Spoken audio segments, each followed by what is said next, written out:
What is going on, everybody? It's LG Doucette here from the First Minute. Welcome back to another weekly edition of the podcast. And today's show, if you're looking at this in the description, you'll see runs well over 2 hours.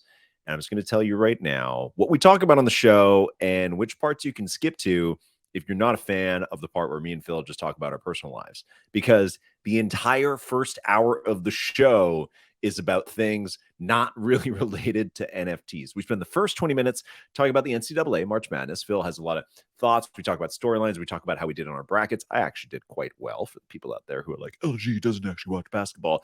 F you. I actually do watch basketball, and I did pretty well, better than, I don't know, some people. I don't know. I've got some intact, like Final Four and Elite Eight and stuff like that still going. Either way, we talk about NCAA for 20 minutes, and then we spend like 15 minutes talking about Phil being a hockey coach. So it kind of goes off the rails. We spend another 10 minutes talking about why referees, both in minor league hockey and in the MLB, are bad.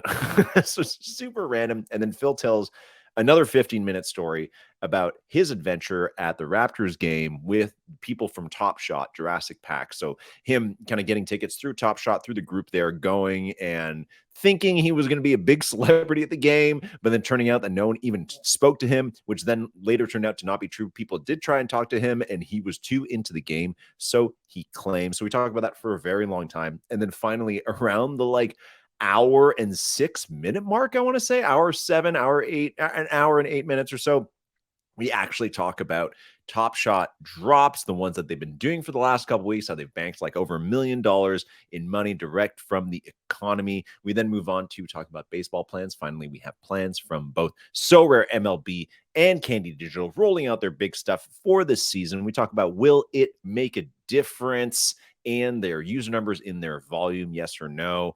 Then at the end of the show, we talk about the Doodles drama and my favorite, latest, greatest line in NFTs, Floor It and GTFO, from the Doodles co-founder Poopy. So I don't want to call this like a loaded show. It's actually, the actual NFT part is only about an hour long, and also comes with weird little tidbits about WWE and Hasbullah, the internet celebrity. But the first hour is more like life updates, LG and Phil talk stories, NCAA sports talk, what have you. There's also no hot take of the week this week. We kind of forgot to post it, so we'll get back to it next week. Either way, appreciate you tuning in and hope you enjoy the show on another episode of The First Minute.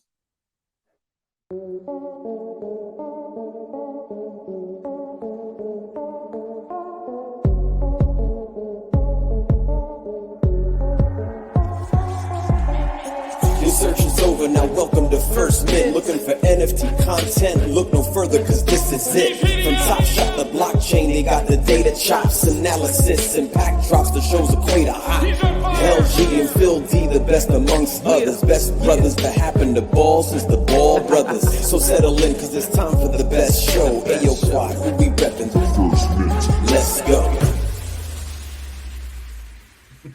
Hey, Phil D, what's up? Welcome back. Whoa! Hey. First Mint. What's going on? Hey, happy March Madness. Oh, God, man. Honestly, I think I talked about this last week, and I said over and over again, I'm not going to overthink things. Okay. Sure enough, like the night before, I was going through all these like historical things. And I'm not going to lie, listen, it helped me a little bit because right now I still have 3 of my Final Four teams intact. So do a lot of people. So it's not something to brag about. Overall, my bracket is terrible. Who is, did you, hold on, wait, can I ask you, did you put the same bracket across like all things that you submitted, or did you make different ones, like totally different? I just did one across every single board. Everything. Yes. Okay. I used to do it as many as they would allow you to. So this year, sorry. So the one, so the one that you put in the NCAA website, like that we are listed as celebrities, then that's your bracket for everything, right? Okay, that's so I got to pull it up. Let's just take a look. Let's take a look, and we can all look at this together. No, it's bad. It's really bad. Like we're talking. Well, hold on. You have MSU, so that's pretty impressive to have MSU. That was my bold pick, was Michigan State, because, and I'll tell you why. Michigan State. I forgot what the stat was, but I found some stats on teams like Michigan State who shoot the 3-ball really well, who didn't do too well in their conference tournament, who have a coach who has not lost an opening round match in like forever. Right. They are also, so yeah, I've got them going pretty far because I figured that the East bracket where Purdue ended up being upset again for the third year in a row or whatever it is. By a I low figured seed, by a seed by a low 13 or seed. worse.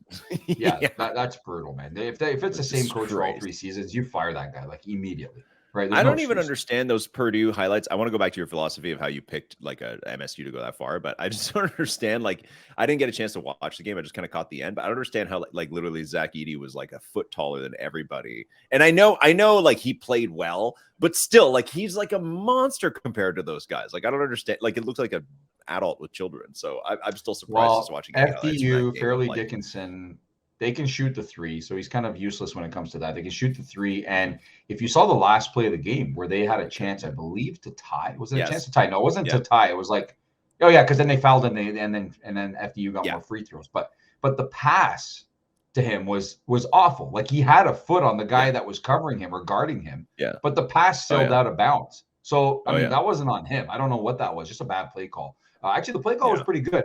But if you can't get him the ball and you have guys just throwing the ball everywhere, Purdue is just cursed, man. You got to change like the whole culture over there. It's just, that's bad. Yeah. So that's kind of that's where, like just bad juju. Yeah. That's kind of where, for me, a team, if you're going to pick a 7 seed or higher, or sorry, is it lower? Do you say lower when its seed is it a lower seed or higher seed? Higher seed. Like high 1? seed. High seed is like a no. Low Which seed is 1. A low seed. Okay, so a low top. You're confusing. A top seed would be like a Purdue. That's like a top seed. Okay, but high and low. Anyways, it's like high and low. For me, the only 1 seed I didn't see getting to the Final Four or even the Elite 8 was Purdue. So if I was going to pick a team that was seeded anywhere outside of like the top 4 in each, no, for me, Michigan State, just because of their history, and we talked about it on the podcast last week, LG. The NCAA and all of sports, for that matter, love a storyline. Okay, nobody has talked about the storyline because it's not time to talk about it yet. But Michigan State just had that on-campus shooting about a month ago, or a little bit over a month ago. And out of all the sports teams, including the football team and other good sport, they have great hockey team, and they have great football, not great football team, a good football team, decent sometimes. The one figure that kind of emerged from that whole thing as the spokesperson for the university was Tom Izzo, the basketball coach. So for me, it's like, you know what? He's such a good coach. He's such a good guy. He's such a leader that what a story it will be if Michigan State somehow can find their way through the Final Four. And if they can find a way to kind of grab national attention, and then we're going to hear about the shooting. You may have some of the surviving victims come out to the games, things like that. I always envision this type of thing and see who has that kind of storyline, right? So, but listen, we're still a long ways away from Michigan State being in the Final Four. I have them in the championship game. So yeah, anything could happen. They could be gone next round. Yeah, exactly. And they still have to beat like Kansas State and then probably Tennessee, although who knows. But I just want to go back to your bracket. So let's just for people who only listen to the show, let's just going to talk through who you have in the Final Four. So you had Arizona, which I think pretty much anybody who said that they knew Princeton, like no friggin' way. There's but so you know Arizona, what, though? Just one thing on Arizona is I should have known this. They're another team that over the years, they come in as a very, very high seed or sorry, high, low, whatever you want, top seed. And they get bounced pretty fast almost every year. So it's like another culture thing over there where they just can't get over it. So yeah, so I have Arizona in there. I have Michigan State in there. I have Houston in there, and Houston's my eventual champion. And then I have, I believe, Gonzaga in there as Gonzaga. Well. Gonzaga. Now, So the stat that I posted, and I love looking at stuff like this because I do think it matters. I ended up picking Houston as my champion, not as much for the fact that I wanted to, but when I saw the stat that since the year 2000, no team from the Pacific time zone and no team from the Big Ten has won March Madness, I was like, okay, well, I've got a couple in here. I've got Gonzaga in here.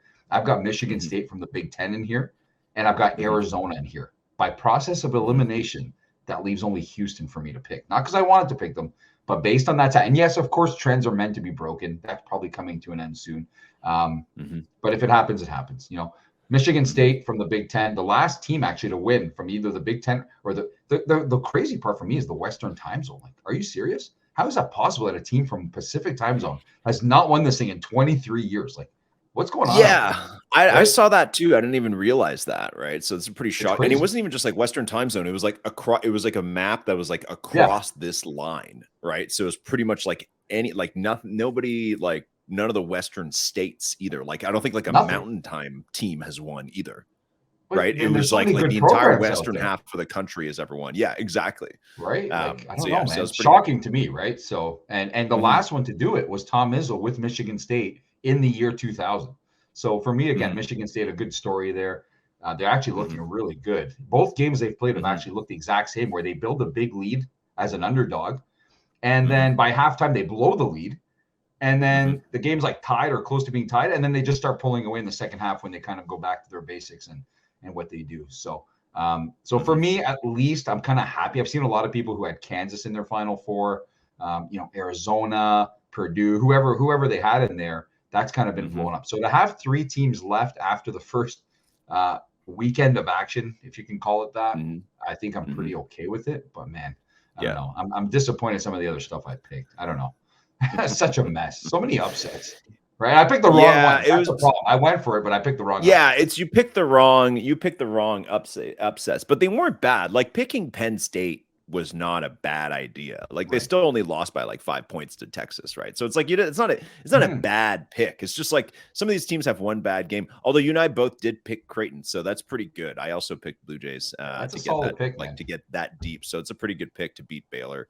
So actually let's go Let's see over what really you have. quick You have to a good bracket. So I put in like a bunch of like I put in 2 like brackets that I worked on, and then I put in like 5 other brackets that I just totally friggin' made up. So anybody who's watching right now, you can see in this watch to earn bracket, Phil and I are at the top there as the celebrities. But our brackets there are not doing super well. Phil's ranked 20 almost 2300 out of Ridiculous, 3500, man. and my bracket that I submitted is 450, but I did have That's good. another bracket that is doing super well. That was pretty close to that one where I'm 173rd. I have 46 points for this bracket. I also have Houston over Alabama in my Nice. final. And I had UCLA and Purdue as the other 2 finalists. So still very much alive there. Obviously, I didn't like. I had Arizona actually losing the second round to Utah State, which is a matchup that will never happen. I had Utah State all the way in the Elite Eight. I don't know. They were kind of like one of my dark horse picks. But what I am proud of, I can tell you, is my Midwest bracket is 100% intact. I only Wow. got 1 pick wrong out of everything, which was the Pitt win. So I still have Houston, Miami, Xavier, Texas, and Houston and Texas facing off. And then somewhat similar in the West. I had obviously Kansas beating Arkansas, but otherwise I've got UConn, Gonzaga, and UCLA in there. My East bracket is destroyed. There are no teams that I picked that are left. They're all gone. So sorry. That Arkansas was pretty deserves bad. a huge shout out to our good friend Chandler, who's Yeah. from Arkansas, Mhm. who did Oh, not yeah. know that Arkansas won until the next day. I mean, that's incredible. Or maybe Yeah. 2 days later, I think. So he claims. Big I shout don't out, know about Chandler. that, man. Love Yeah. that. Yeah. Yeah, but you know what, LG? Here's another stat for you. The number 1 seed overall, not just a number 1 seed, but the number 1 seed overall, which is Alabama in this Mhm. case, has not Mhm. won the tournament in something like 17 years. Seriously, whoever Yeah. the top seed is out of all the teams, when they Mhm. rank them all 1 to the bottom, is Alabama this time, and they have not won the national championship in like years. Man, I was shocked by that. Right? I guess it's a Why lot is of that? pressure to come in. Why do you think Well, why do you think this I whole don't know, trend of man. like teams only winning from like a certain region or whatever, like, and even you're saying Yeah. you're kind of subscribing to different storylines and stuff like that. Like, Mhm. why is it like that? Is it literally just luck of the draw, right? That is like this is a Mhm. freaking just nutso tournament and anything can It happen is. and there's no sure Mhm. bets. Mhm. As seen this weekend, or is there some kind of trend line there where I don't know? Is there a conspiracy like East Coast audiences are bigger than West Coast audiences, so Yeah. they want bigger, more eyeballs that way? Is that why? I think it's more that, like, more than any other sport, there is no Mhm, tomorrow if you don't mhm, perform. And that's a lot of pressure. And the minute one of these underdogs goes on some kind of streak and can't stop hitting threes, it's really easy to panic and completely lose it. As opposed to in the regular mhm, season when you're playing a bit more loose. And you know mhm, what? Who cares if we lose this game? We'll drop in the rankings, but we're still gonna make the tournament. Like, whatever. Some of these top programs mhm, don't really care. This is pressure that maybe they haven't faced all year, right? And Alabama hasn't faced that yet. Every game they've played now, they've gone out to a big lead and they haven't really struggled with anybody. But now it's going to get tougher, right? Playing tougher teams. And, man, teams like Princeton, they're annoying. I watched them actually in their conference championship game against Yale because I thought Yale would win that game. I don't know why I was watching that. It was actually on the final day of conference championships, and it was on before everything else. It was on at like 11 a.m., so I turned it on. And, man, they were annoying to watch because they just play some annoying style of like I don't even know what to call it. And they hit all their threes. That's the big thing, right? So, bigger programs, they're not used to teams like that. And I think that's why we saw a few upsets. But there were also other programs. It was like Furman. It's like, hey, you pulled that first round upset off. And then it was like, what the hell was that yesterday or the day before? Wait a second. Now, but this is where I'm like, you know what? This is where a place like Vegas cashes in. Is that everyone went bonkers for Furman after their first game. Yes. So they're like, oh, man, they could do it again, right? In the second game. But how quickly people forget that Furman actually didn't really belong pulling that upset off had it not been for that completely boneheaded play by that Virginia player. And a Virginia player who's played more games than anyone else on that team, who launched the ball in the air with 6.7 seconds. Oh, that game was over. That game was over. Furman was losing by 4 points with like 14 seconds remaining, and they didn't even have the ball. Like it's like the game was over. Like it was somehow he launched the ball in the air, hoping that it would hang in the air for 6.7 seconds. Okay, there is no one on this planet, not LeBron James, nobody else, who can launch a basketball in the air and have it stay up for 6.7 seconds. Yeah, especially while you're being guarded by like 3 dudes, man. And it reminded me, and you have a timeout. So it's called stop, call your timeout, and figure something else out. But anyways, it reminded me of the Mo Pete play, Morris Peterson. Yes. Against, I think it was the Washington. For the Raptors. For the Raptors, like 20 years ago or whatever it was. Like in 2000. Whoever it was on Washington who thought the best play with 2 seconds left was to launch the ball as high as he could in the air. And he only launched it like 10 feet in the air, barely. And Morris Peterson caught it near midcourt and just launched a 3-pointer for the win. It went in. But it was like they thought they were acting like the game was over too. Like that guy had it and he wasn't too contested. He was just like, okay, well, we're up by 3, and he just hucked it in the air. And then Mo Pete just grabbed it and like caught it and threw it like at the buzzer, and it went in and they tied the game. And then I think the Raptors lost in overtime. Is that what it was? Yeah, whatever it was. I think it was to tie it. That's why it was like they have the set. They have like there's no chance. And this was also like 18 or 19 years ago. So there was no there wasn't as much of like a 3-ball threat back then of like, okay, it's a strategy. Everyone shoot the 3. Like that didn't exist back then. Right. It's like, so the idea of like just huck it and maybe somebody, worst case, somebody shoots a 3-pointer. Like that wasn't even possible. Like nobody can shoot a 3-pointer from a half court back then. It's completely impossible. That was one of the first times that it actually happened. But it's too bad it was for like, it's too bad it wasn't like a nothing game though. That's the thing. The Raptors game, but that was that one. Yeah. Game. This Furman thing, like that was like a mid-season garbage game. This was like the last game of that guy's like college career, basically. Like who knows, man. Right? Yeah, it's like a 5th-year senior or whatever. Could you imagine?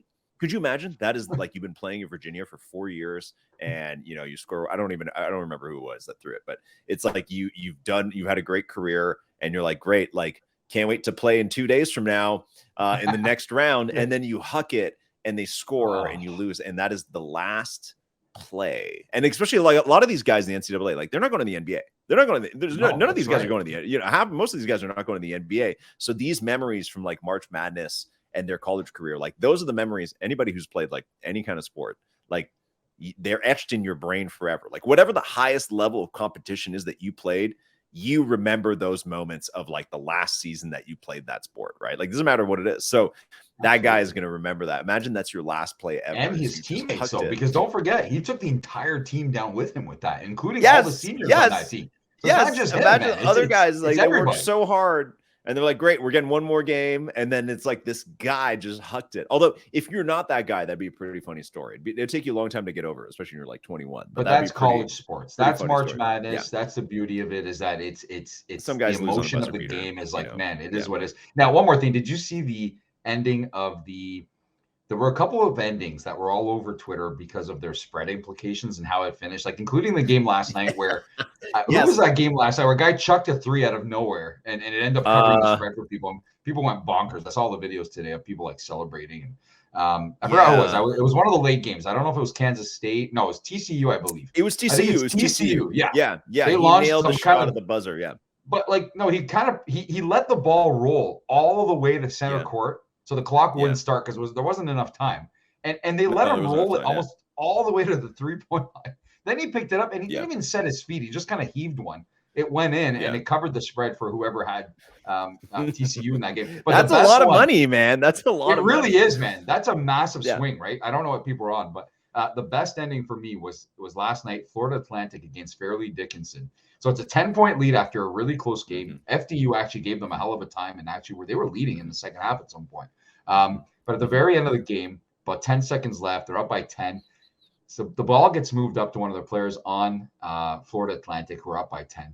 And the guy decides to go in for some crazy like NBA dunk competition windmill dunk, or like, so I couldn't see exactly what he did, but some crazy dunk.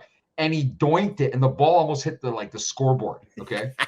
And the coach of Fairleigh Dickinson was pissed off, man. Like, he was furious. Yeah. Okay. He thought the guy was showboating, and he missed the dunk. That's the best part. The ball went like into oblivion. And he came onto the court just livid, and he was trying to like kill the other coach. And the other coach is like saying, "I'm sorry, man. I didn't tell him to do that. Like, he just did that. These are kids, man. They're just doing whatever out there." Right. So, but Florida Atlantic, that's a team that's never made it this far. A lot of emotion again. And, did you hear about how the Fairleigh Dickinson coach made like in preparation for playing Purdue? Because now, for like 48 hours, all those, like, especially that coach, were like huge celebrities, right? And now it's over. But for that brief moment in time, top of the world. And apparently one of the things, now his pregame speech is famous now about how he's like, or because I think they played in the play-in, right? They were one of the first four.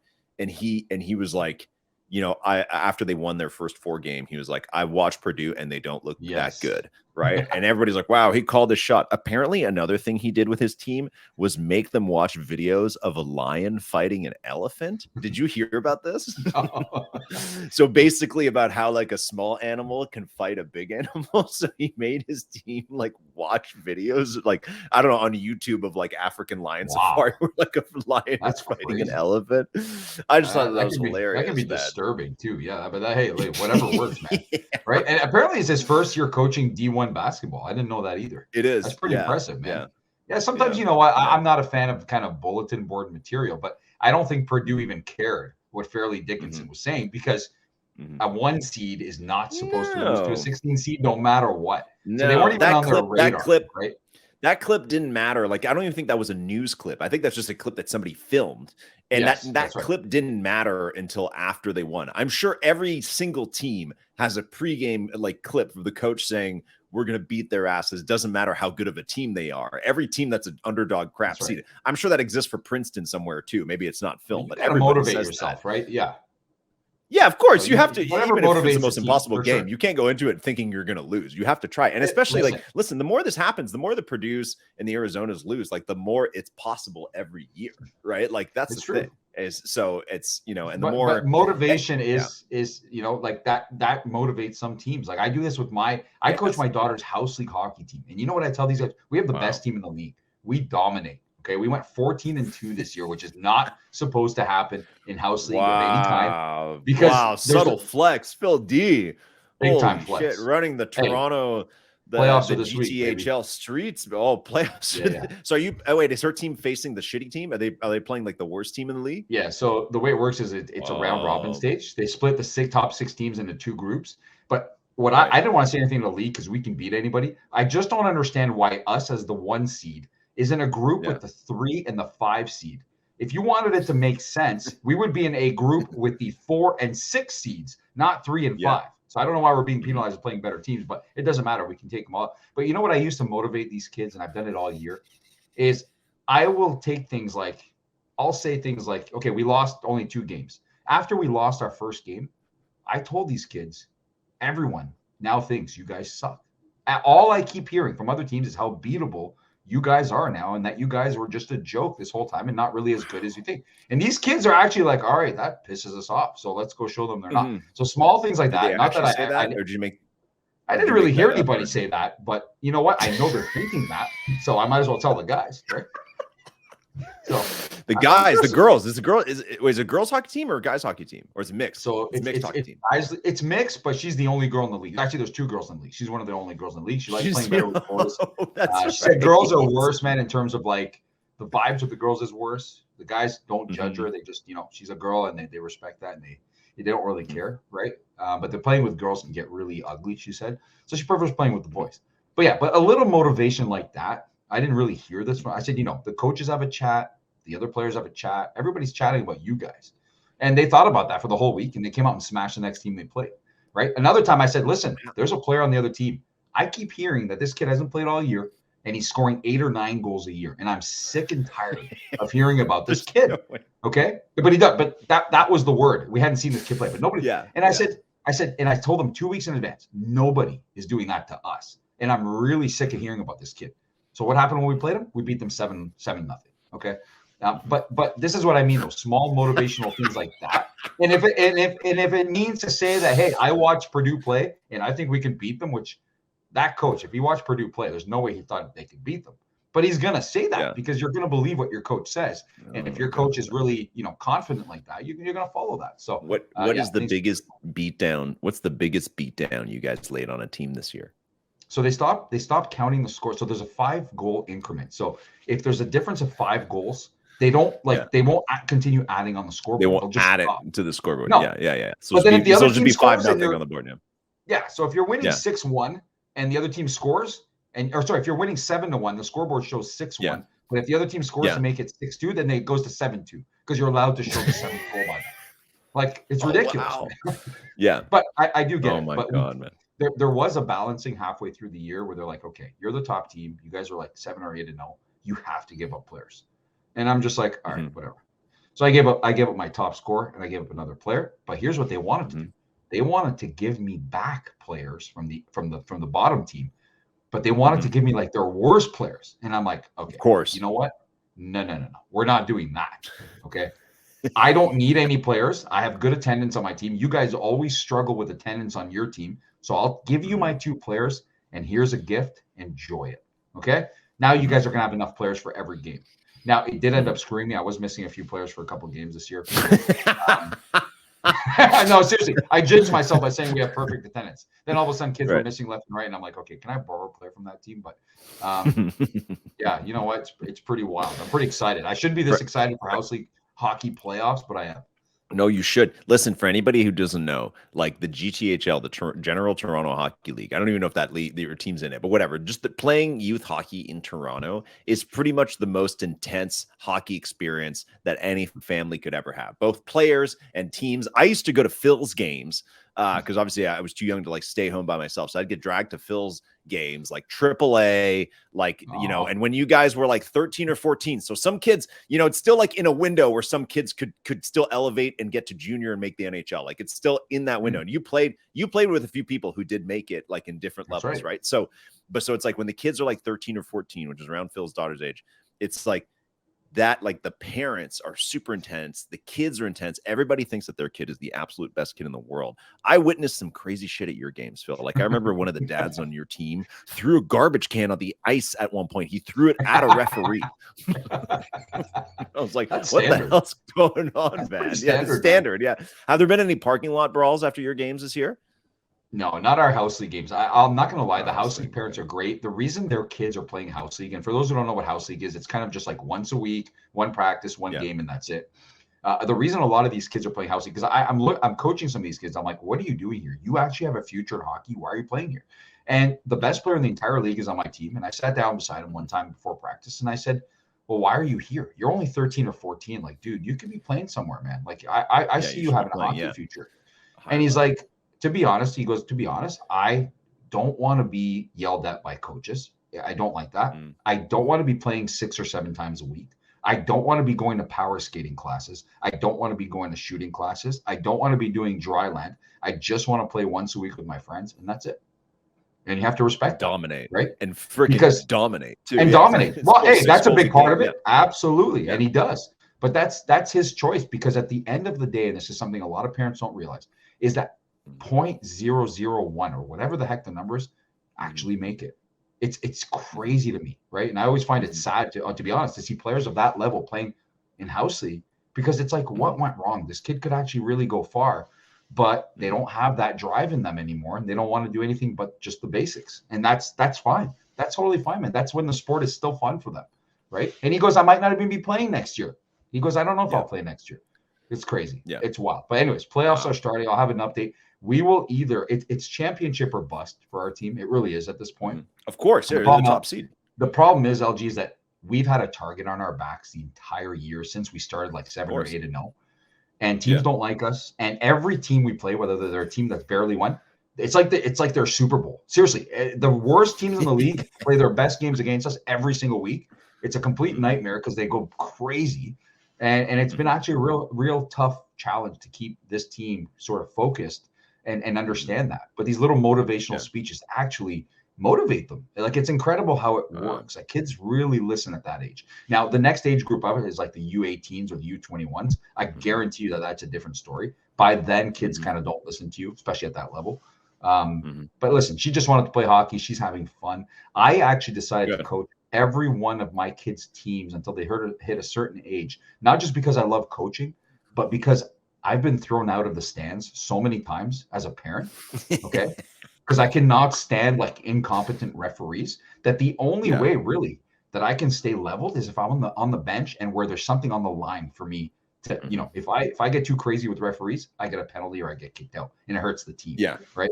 Yeah. But also I said to myself, when I was complaining about other coaches through my son's hockey career, through all my kids' sports careers, I said, wait a minute, they're all volunteers at the end of the day.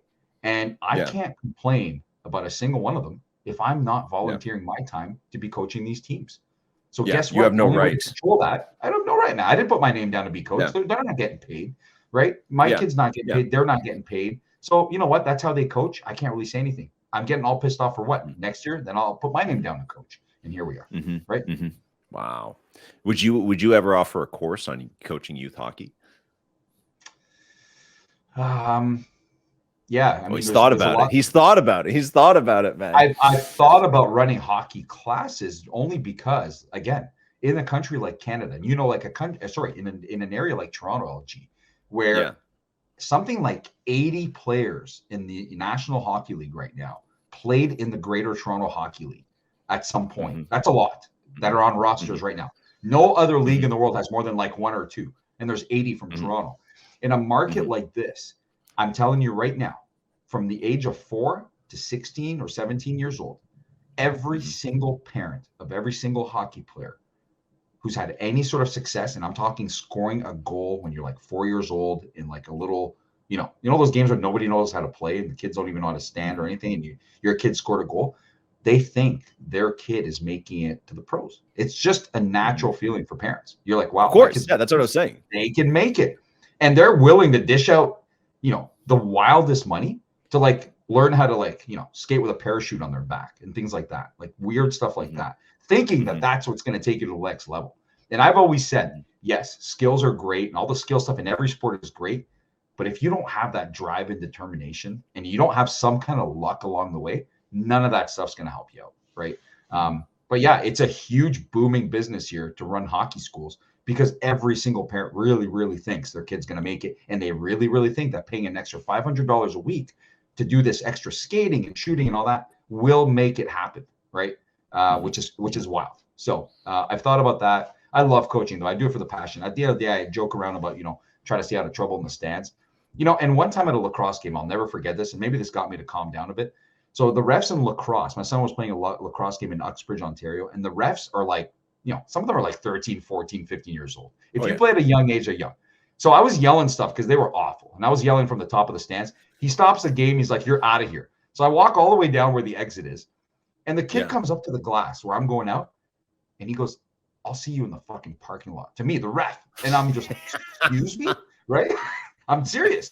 He said this to me. What did you say? What did you say to the ref? What did you say to the ref for that one?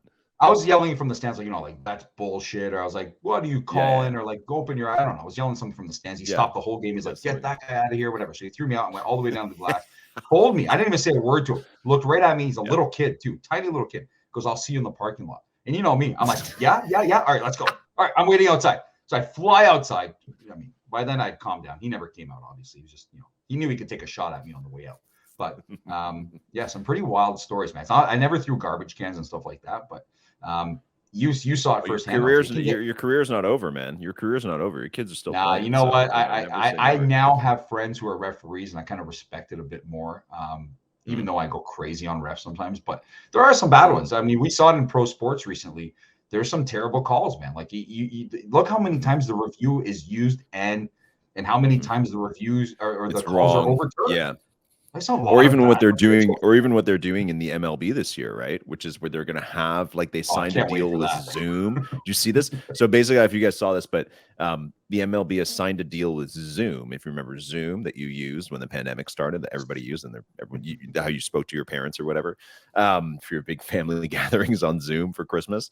So they have a deal with Zoom where the umpires are going to have a cell phone wired into their ear. So they're going to have like an iPhone in their back pocket with the plugged in headphones, because, and I read this, AirPods don't last long enough. They don't last the length of an MLB game, and they're going to be wired in.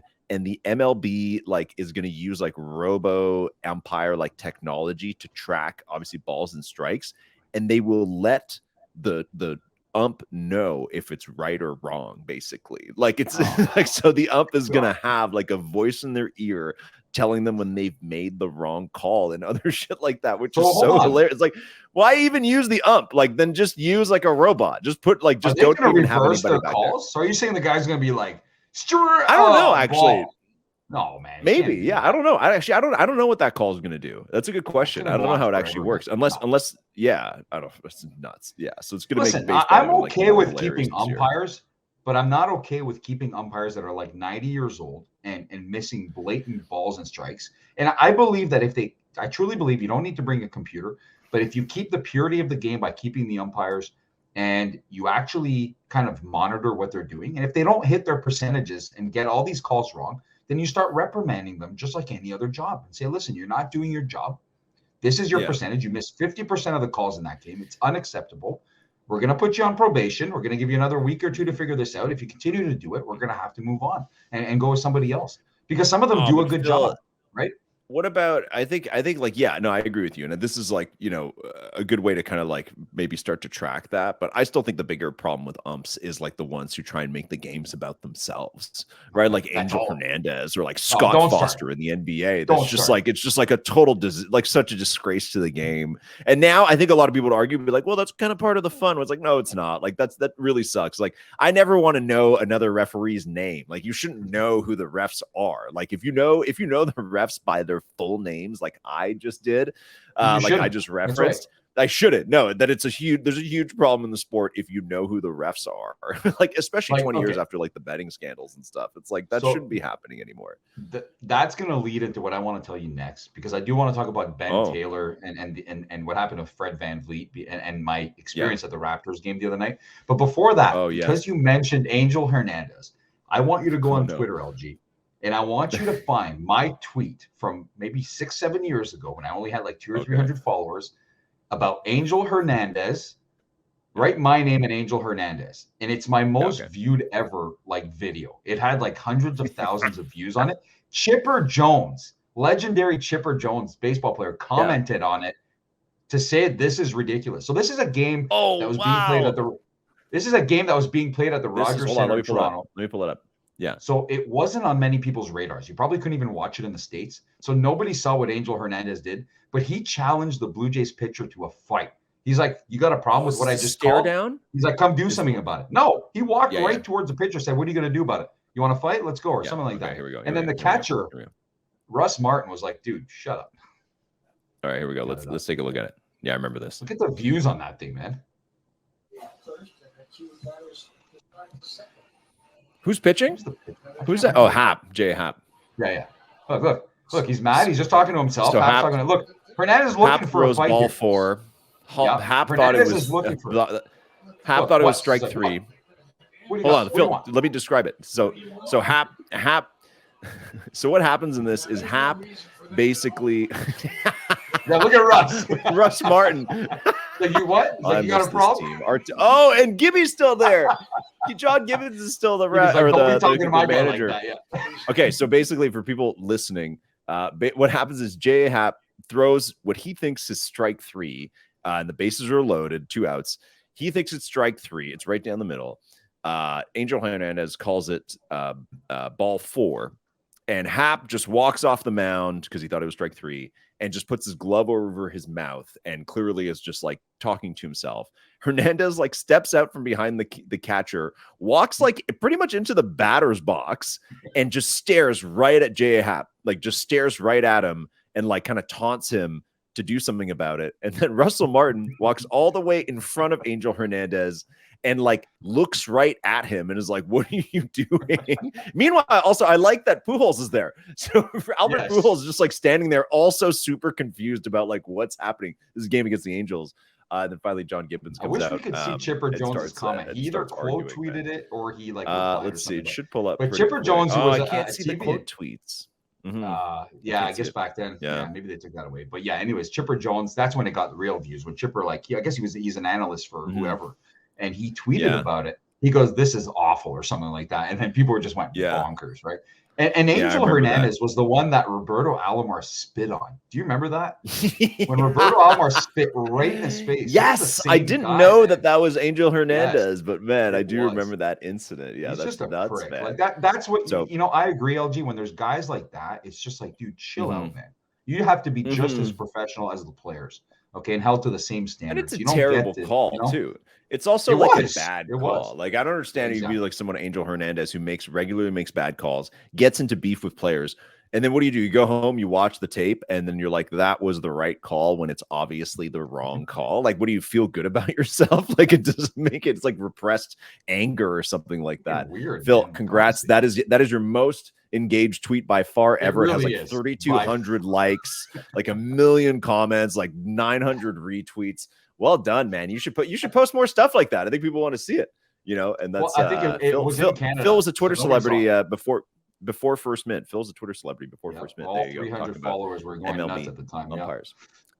Phil, we're 40 minutes. Hold on. We're 40 minutes into the show. We haven't talked about NFTs at all. And we're slowly going to make our way to talking about NFTs because first you have a story, although we've talked for 40 minutes about totally other random stories. You have a story about going to the Raptors game last week with Jurassic Pack, which Jurassic Pack, for anybody who doesn't know, is the Raptors team affiliate, I guess, like an NBA Top Shot team group, right? NBA Top Shot basically appointed captains for every single team in the NBA and WNBA as well, I think. And those people organized games. I went to a game in Portland to see the Blazers and the Raptors 2 months ago, kind of part of that program. So Phil last week had tickets to go to Raptors game with Jurassic Pack, which is the name of the Raptors Top Shot affiliate. Phil, take it from there. Tell us what happened. So leading up to that game, the excitement was, and I had kind of forgotten about it because I had signed up for this program and won these tickets all the way back, I think in like November or October. And as the season progressed, I'm like, I don't even know when I won tickets. I didn't write it down. I have no clue. So maybe they just gave them away until I received an email from one of the I guess staffers at Jurassic Pack. Yeah, one of the captains at Jurassic Pack saying, "Hey, your game's coming up. Is this where we send the tickets? We'll send them to you." I said, "All right, cool, man. All right." I put myself down for 2.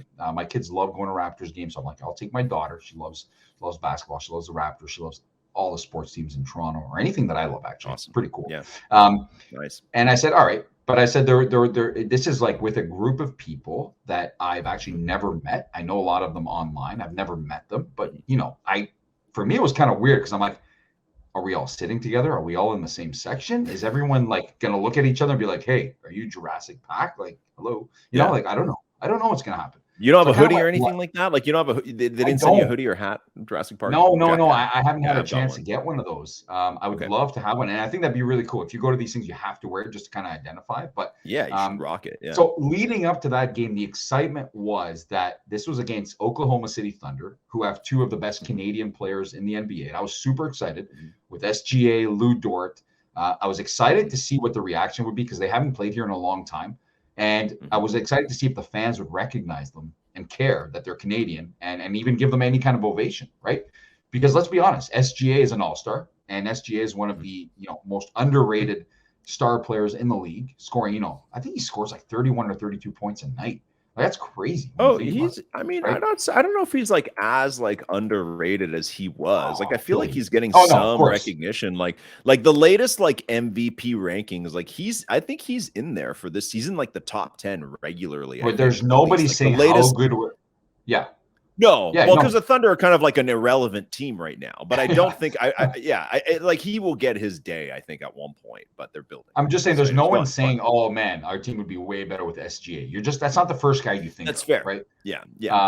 So we don't really know. So I'm like, you know what, this is great. Then the news broke that Ben Taylor was going to be one of the referees of this game. Okay, and Ben Taylor is the one that Fred VanVleet came out on the news a couple of weeks ago after a game and said Ben Taylor, specifically Ben Taylor, was horrendous tonight, and he got fined $30,000 for talking shit about an official against the Nuggets. And that's right. Yeah, people went nuts. Like Kendrick Perkins was like, "Yeah, man, nobody ever mentions them by name. Like that was so bold, but he's right." All this stuff like that. And other players like Marcus Smart were like, "I'm glad it's Fred VanVleet saying it, not me." Right. So he got a lot of support like that. And then some were saying, "Well, he should just shut up." But I'm like, man, this is going to be intense. Why would the NBA put Ben Taylor back on the Raptors slate like less than 2 weeks after this happened? Like that's kind of weird. Right? Like give it a bit more time. So anyways, me being the fan that I am, where I love to start like trends at games, I love to start booing. Like sometimes when I feel there's a boo situation, I'll just like put my hands together and start going like, woo, and see if like the crowd picks up on it. And a lot of people are times learning so much about you today. People are learning so much about you as like a person in the stands, either at like a minor league hockey game or at like a professional NBA game. I get so angry, man. Like honestly, but I love booing. Booing is one of my favorite things, and I find it so funny. Like when fans boo is the funniest thing. So at the beginning of the game, I get there and I'm like, okay, am I gonna walk up these stairs and get to our section and be like, all these people know who I am? Like maybe, I don't know. I mean, we're on camera a lot. People know who we are. I mean, I'm not gloating like saying we're celebrities or anything, but people just know. It's happened more often than not, LG, that we don't know someone, but they know us. Do you know what I mean? That's just the nature of being at NFT type events, and especially something in the Top Shot community. Right. I don't think that's unexpected. Yeah, of course. Like you're going to the Jurassic Pack. Like if it's people who were in Top Shot anytime before recently, like there's a chance that they've heard your voice or something like that, or been exposed to you. Right. So I didn't know what I was getting into. I'm like, am I going to go up there? And I was like, oh shit, the real Phil D, like hi, and all that stuff. I don't know what's going on. So walking up the stairs. And earlier in the day, actually, when I was just like kind of waking up, I was working that day too. So I had to run to the game after work. There was somebody had tagged, I believe Jurassic Pack Twitter page tagged me into a post of someone who was flying from like across the country to come in to watch the game. I'm like, holy shit, there's going to be a massive Jurassic Pack presence at this game. There's people flying in to watch it. I'm like, yo, that's pretty dope, right? And then they tweeted, yeah, you'll be sitting beside a celebrity, the real Phil D. I'm like, oh shit, right? Like, okay, so this is hilarious. So that means other people are going, but I never looked into it beyond that. So anyway, so we get to the game, we're going up, and I think I sent you the picture, but our entire aisle was empty. And I'm like, okay. Like I thought, this is game time. We're like 5 minutes before the game. The anthems have been played already. There's nobody there. And I'm like, okay, well, this is classic Toronto where people don't show up to like halfway through the game. Seriously. Yeah. So I tweeted in Jurassic Pack. I'm like, hello, Jurassic Pack. Where are you? Like, is there nobody here? Mm-hmm. So then finally, like right as the game's about to start, these guys come beside me and I'm looking at them, like trying to see, like, is there like, Jurassic Pack? Like, I don't want to say, hey, Jurassic Pack, because like, it's not, it's weird, right? They're going to be like, what? Right. So I'm like, okay, hello. No. Okay. No, nothing from those guys. They sit beside me like 4 guys.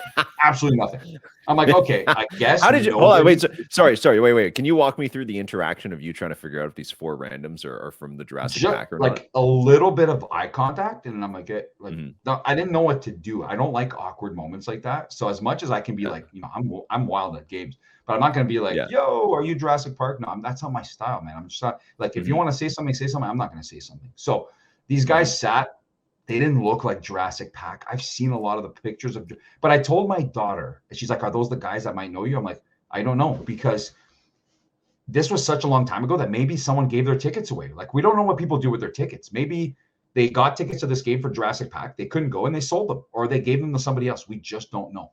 So I'm trying to identify some clothing or something that I can relate to and be like, hey, like, you're Jurassic Pack. Cool. Me too. But nothing.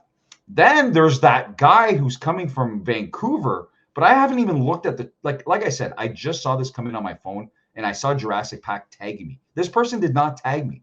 Jurassic Pack tagged me saying, hey, you're sitting beside a celebrity tonight. Okay. So on the left of us, there's absolutely nobody. The 2 seats beside us are empty. There's a few people at the beginning of the aisle. I'm like convinced they're not Jurassic Pack.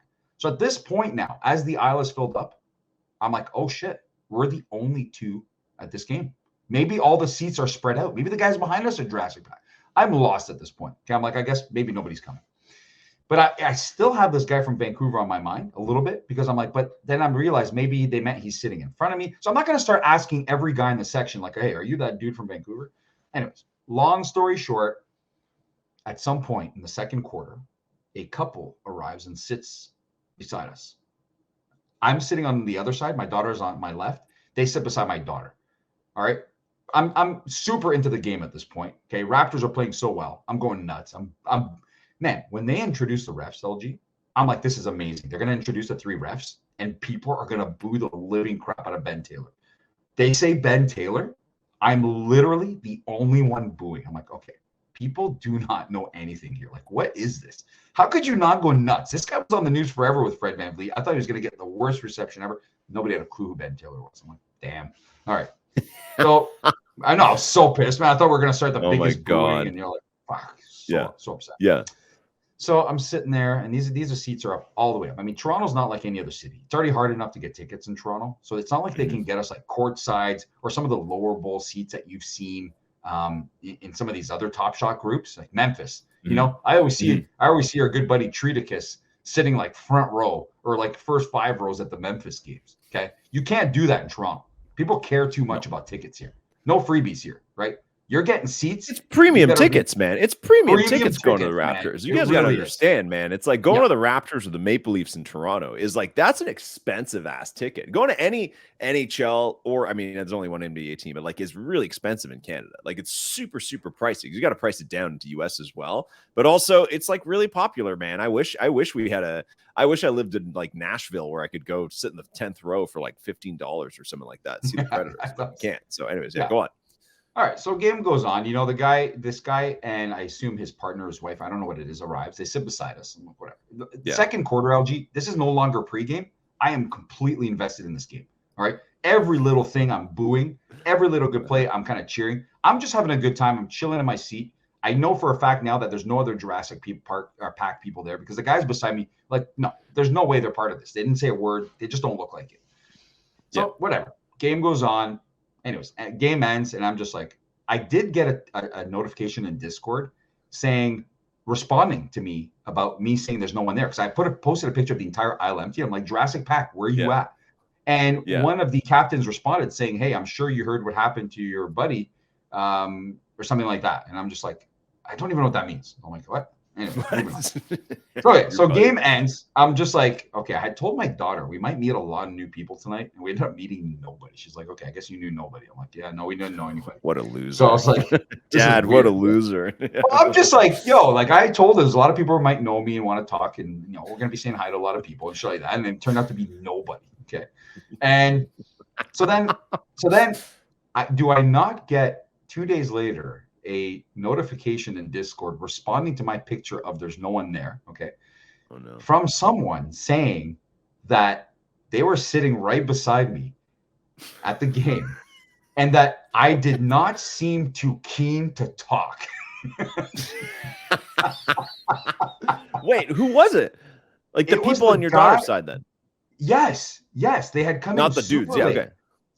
Yeah. Because I went back and read the tweet, and he said that they were in the taxi on the way to the airport from Vancouver. They were going to check into the Airbnb and they were going to come straight to the game and it was going to be really tight. Okay. Yeah. So, but here's what's funny is on our way home that night, after we were discussing how I knew nobody there. Okay. My daughter was like still in shock. She's like, man, okay. Yeah. She probably thought our dad was going to be like a celebrity at the game. And then no one talked to us. She's like, Dad, she goes to me in the car. She goes, Dad, because I said, I can't believe I didn't meet anybody. She goes, Dad, the guy beside us kept trying to talk to you and you were ignoring him. I'm like, what? I didn't do that. I did not do that. Like, no, don't tell me that. That's not true. She's like, yes, he said several things to you and you never responded to him. I'm like, what? That's not my style, man. If I hear someone talking, I don't ignore people, man. You know me. But this is what I don't think what this gentleman understands is that, man, when I'm into the game, and I'm probably so laser focused on that. And I'd already given up on the fact that we were going to see anybody from Jurassic Park. But he goes in the Discord and says, I was sitting right next to you and you were not keen to talk, which aligns with the story for my daughter that I fully ignored this guy. So I had to respond and say, man, honestly, I'm sorry. I honestly did not realize that was you that had tweeted. I hadn't even seen the original tweet until later. And I'm just like, honestly, I got caught up in the game. I don't know, dude. What a story, man. So I could have denied the whole thing, but the fact that my daughter, your niece, said in the car, Dad, the guy beside me kept trying to talk to you and you fully ignored him or something like that. I was like, what was he saying? What was he saying? I'm just looking in Discord now. Someone named Danwar, who has one of those pandas that Meta World is selling as his PFP. What kind of stuff was this person saying? We got to get your daughter on to tell us about it. I don't know. That's a great question. What was being said?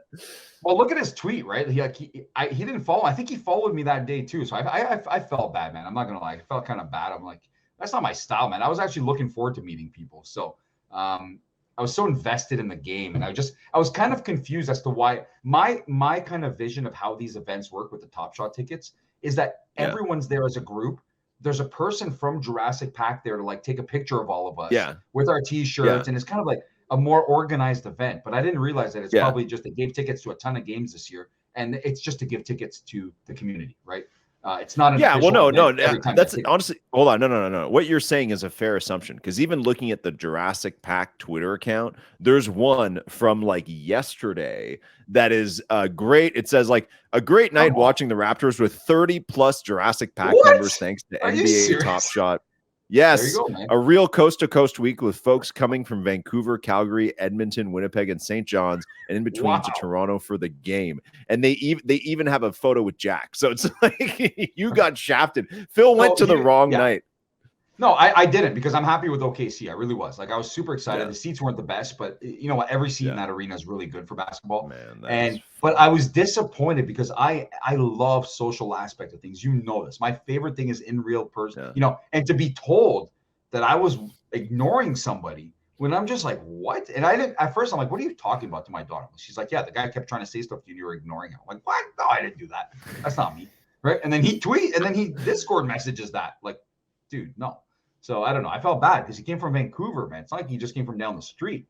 Like, and someone's like, yeah, hopefully the real Philly welcomes you well. But like, I'd given up on meeting anybody. Like, he arrived very late at the game. Like, he came, we're talking like close to halftime. So I didn't think anything of it when those two people came up. Right. I was just like, I didn't think about that. Yeah. I'm just looking at his photos now on Twitter. So yeah. So Mr. Snap, Mr. Danwar, put a whole post up that's like, thank you Jurassic Park and Top Shot for the experience last night. It's him and his lady at the game munching down. No photos with no mentions of the real Phil D. Wow. But he did say, hold on, wait. He did say, despite losing my phone, we still managed to get it in time for the second quarter for the win. So there were some complications there. Maybe he wasn't able to text you to make sure it was you. Also, quickly, if you scroll through this guy's timeline and you go a little bit further back, on March 5th, he tweets at Devin Booker saying, how about you win something rather than just talk when you're up? You're a grade A bitch. Are you serious? Sounds like your kind of guy. Phil D. This sounds like you and Danwar could have been really good friends. Maybe got some drinks after or something like that. I was disappointed because that's just not me. Like, I'm not like that. Like me, man, I'll talk to anybody, like, honestly. And that for me, the social aspect was what I was looking forward to. I was like, I had seen all these Top Shots events, and you said they posted one yesterday. That's what I was expecting. I was expecting exactly that kind of event. Huge crew, meet and greet with Phil D. Where like one of the captains is always there at every game to like kind of connect people or something like that, right? That's what I was expecting. And then when I knew nobody around and nobody looked like they were from Jurassic Park, I was like, okay, maybe they just had seats all over the arena. I don't know, man. Like, I just wasn't expecting it, but what a story. So when I went to Portland, so I'll tell you my experience. It's very different. I'm not trying to make a point or anything here, but I'll give you my experience of going to the only event like that I've gone to. So this event in Portland, this was a big deal because the closest NBA team to where I live and like near Vancouver, the west coast of Canada, is Portland. It's like a 6-hour drive, 2 hours at the border sometimes. So it's still like a hike to get there. It's super far. There's no team in Seattle anymore. And Obviously not in Vancouver either. So anyways, we went. It was like the last weekend of January. Very rarely do the Raptors play on like a weekend. They always, the one day a year that they come to Portland, it's always like a crappy Tuesday night in February, March. So they were finally there on a Saturday. So both team captains organized this huge thing. But Phil D, there was an event at a bar beforehand, and then everybody was going to go to the game together. And you know, I never know what to expect because I'm like, yeah, maybe people know me. It'd be cool if they do, and easy way to kind of start a conversation if they already know who I am, rather than just kind of like awkward intro. I'll be like, oh, well, you know, tell me who you are, and let's talk about Top Shot or NFTs or whatever. And I went to the bar beforehand, and like, I don't know, this is like a weird thing, but I know I didn't really meet anybody, and I couldn't even tell. This is like the main fan bar for the Blazers, so I couldn't even tell who was there to be part of this game because it was Blazers and Raptors fans. And obviously the city is inundated with Raptors fans at this point because that's anywhere you live where Toronto or Canadian sports fans can come there, it will get annihilated. If you live in Seattle, when the Blue Jays play the Mariners, it's nothing but Blue Jays jerseys. Like we'll show up. Anyway, so I'm at the bar and I'm like, I don't really know anybody. I know James Dillon Bond, who's the captain, but otherwise I don't really see anybody. I see Oliver from Cameo, who used to run Cameo Pass. So I chat with him because I know him. But otherwise, I can kind of feel like I'm like, do people know me, or is it just like you and I are so in Top Shot of the past that like no one even knows who we are anymore, yes, which is fine. Most likely. So I'm like, okay, cool. I see Alexo, right, who's like the biggest collector on Top Shot, basically. So I chat with him a little bit, and then we all go to the game, and we're sitting at the game. And I've met a few people at this point, other Raptors fans that are part of Jurassic Pack that I kind of knew beforehand. So I've met them, and I'm chatting with them. And then I'm not even kidding you, like nobody really approached me until like the fourth quarter, and someone taps my shoulder, and it's the guy who's been sitting behind me the entire game. He was sitting behind me for 2 hours. I was at the bar with me for like an hour beforehand.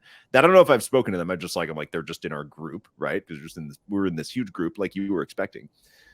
And again, at this point, no one has really like been like, LG, I love First Mint. Like nobody said anything to me knowing me as LG. This guy taps on my shoulder and he's like, LG, just want to say, you know, I was a big fan back in the day, and you know, a lot of respect for what you do. And I'm like, oh, like you've been sitting behind me for like 3 hours waiting to say bizarre, that. Man. Well, no, I was like, oh, you could have talked to me like at any point, but it was nice. I'm glad he said hi. And anyways, and so I thought that was kind of funny. So I don't know, it kind of maybe like a kind of a weird thing for people to say, because Phil, it's not like, you know, you and I are not like, it's not like we're NBA players and like people walk down the street like, holy shit, you're right. But so we're not on the Watch to Earn NCAA site where maybe we're listed as celebrities. We're nowhere near that level, just a little bit known in the community, maybe. So anyways, anybody out there, you see us in public, I say the lesson here is you see us in public, please say hi. Phil is done. If Phil is with his daughter, please run after Phil like he's the biggest celebrity. He's gonna love it. His daughter is gonna think it's amazing. And she's lecturing me about ignoring the guy beside me. Like, come on, man. I didn't do that. Seriously. But if you guys see anybody in Toronto, you see Phil D at Tim Hortons or gassing up at Esso or Petro Canada, or you see him at the Blue Jays game this summer or anywhere, or you see him at a hockey game beating the shit out of a referee, please say hello and ask him for an autograph. He'll really appreciate it. There is actually an infamous selfie of Arsenic and I at a hockey rink in Quebec. And it never saved to my phone because I was on, like, I had no memory to save the picture. So the picture actually went to waste. He's like, yo, dude, post it or send it to me. I'm like, I can't find it. It's not in here, or whatever the hell the story was. Yeah, it was awful, man. It was terrible. I have it somewhere. Or whatever the hell it was. But it's going to be in our like text message history because you sent it to me. I got to find that. That's so good. Maybe. Whatever. Right, anyways, Phil, okay, you're literally. One more thing. Go ahead. Yeah, you know what? Delay this more. Yeah. Icing on the cake here is that one of the captains came in in the Discord to respond to my message and said we actually had a whole section of seats for that game. So I'm still like, so you're telling me all these people to my right were from Jurassic Pack, or was it the people behind me? Was it the people on the other side of me? Like, I still don't know who they were. So I think there needs to be something to identify you know, who's going to be at the games, because that is part of the community. It's not just show up there and like, everyone sit there and not talk to each other, right? They need to get you back out to another game, and I'll run the show for them. You are the guys, Jurassic Pack, please make sure that Phil is the center of attention. Whatever it is, next event, okay, like season finale, play-in game. Please bring Phil to the play-in game. The Raptors are going to play, I don't know, the Bulls or something in the play-in game. Please make sure that Phil is that Phil D is there and that everybody is watching Phil D the whole time. Okay. I thought we were going to get at least a mention, like on the Jumbotron, saying like welcome these groups. And it was all like happy birthday, Uncle Sid, and like shit like that. Yeah, no mentions of Jurassic Pack. I'm like, okay, I'm really lost now. We might be in the wrong seats. I don't even know. So yeah, to that gentleman, I did not mean to ignore you. I don't have to DM you to tell you that. That'd be also weird.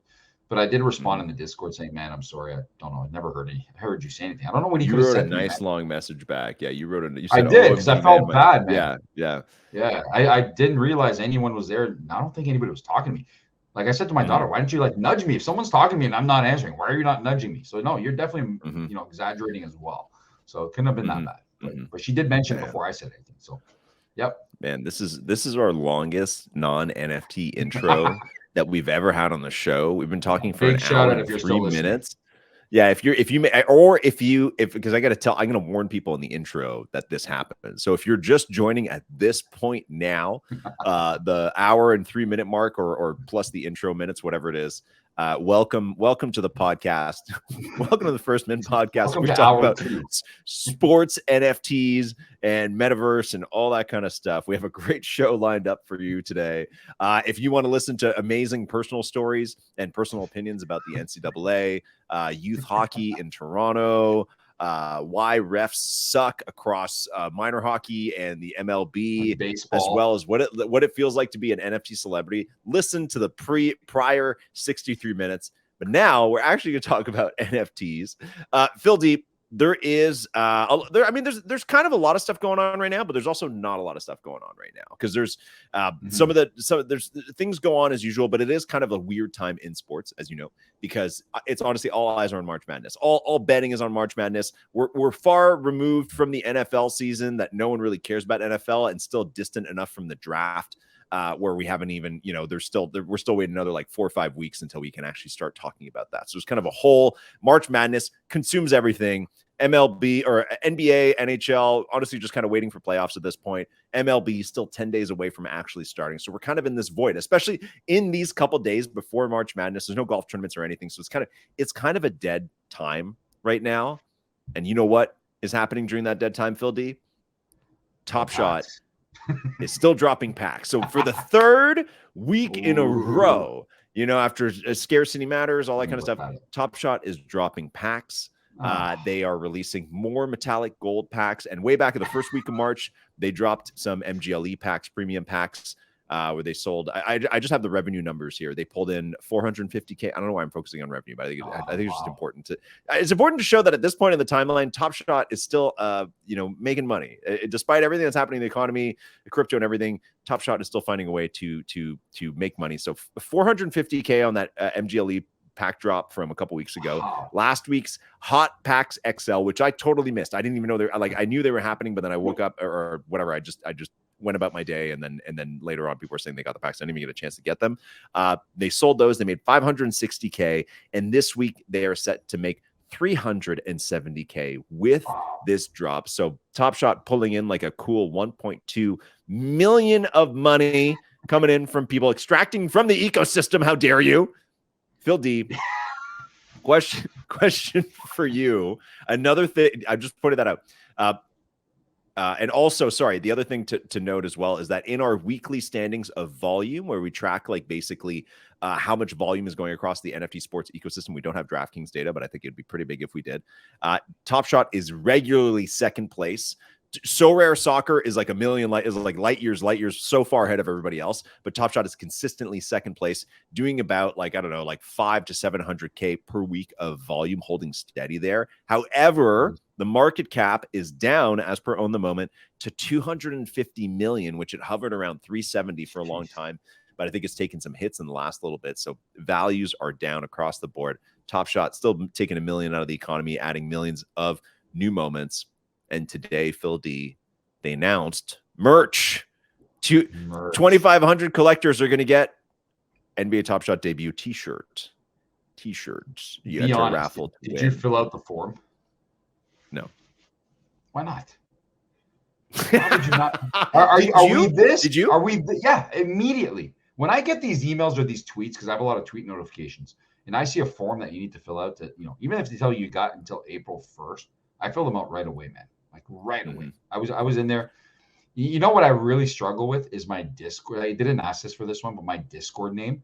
There's not one time where I fill out a form that's connected to Discord or whatever. I don't go back to Discord, have to go into my profile and click that copy like Discord name. I don't know what it is. I just can't memorize it. Because I got those extra digits in there. You can change it. Yeah, I know. Change it. But like it's like the real Phil D, and then it's like four random numbers. You can change it to 0001. You know that. Like you can just change it. It'll take you 5 seconds. Honestly, you can go into your Discord. Okay, so for anybody who doesn't know, we have to often memorize your Discord ID to then put. Oh, sorry, Discord ID is a different thing. It's like a unique like long code, but your Discord name, you can actually change it. It doesn't have to be the random 4 numbers that's put after your Discord name. You can actually change it to 001. A lot of people have that, including Roham. So, anyways, Phil learned something new. Anyways, Phil D, do you go for these pack drops when these simple ones drop? The $69 this week for an MGLE pack. I think there's a LaMelo in there, and I think he's out for a while, anyways. But some star players naturally. Do you go for these and go for like a quick flip? What's your strategy?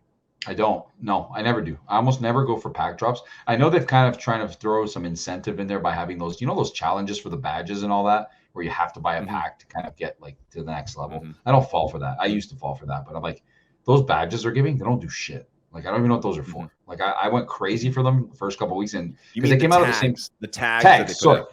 Yeah. So those tags came out at the same time as the LeBron got his record, right?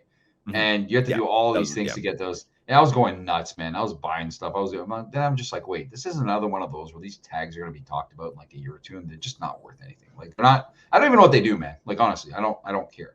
But no, because I have a specific collecting strategy, and I've stuck to it now for over a year, I will continue to do that. I don't want to. I know I could hit a jackpot with one of the packs, but I'm beyond playing those types of games, especially with that many packs. If it was something like there's only 500 packs, oh hell yeah. I'm in for something like that. If I get one, I get one. I don't.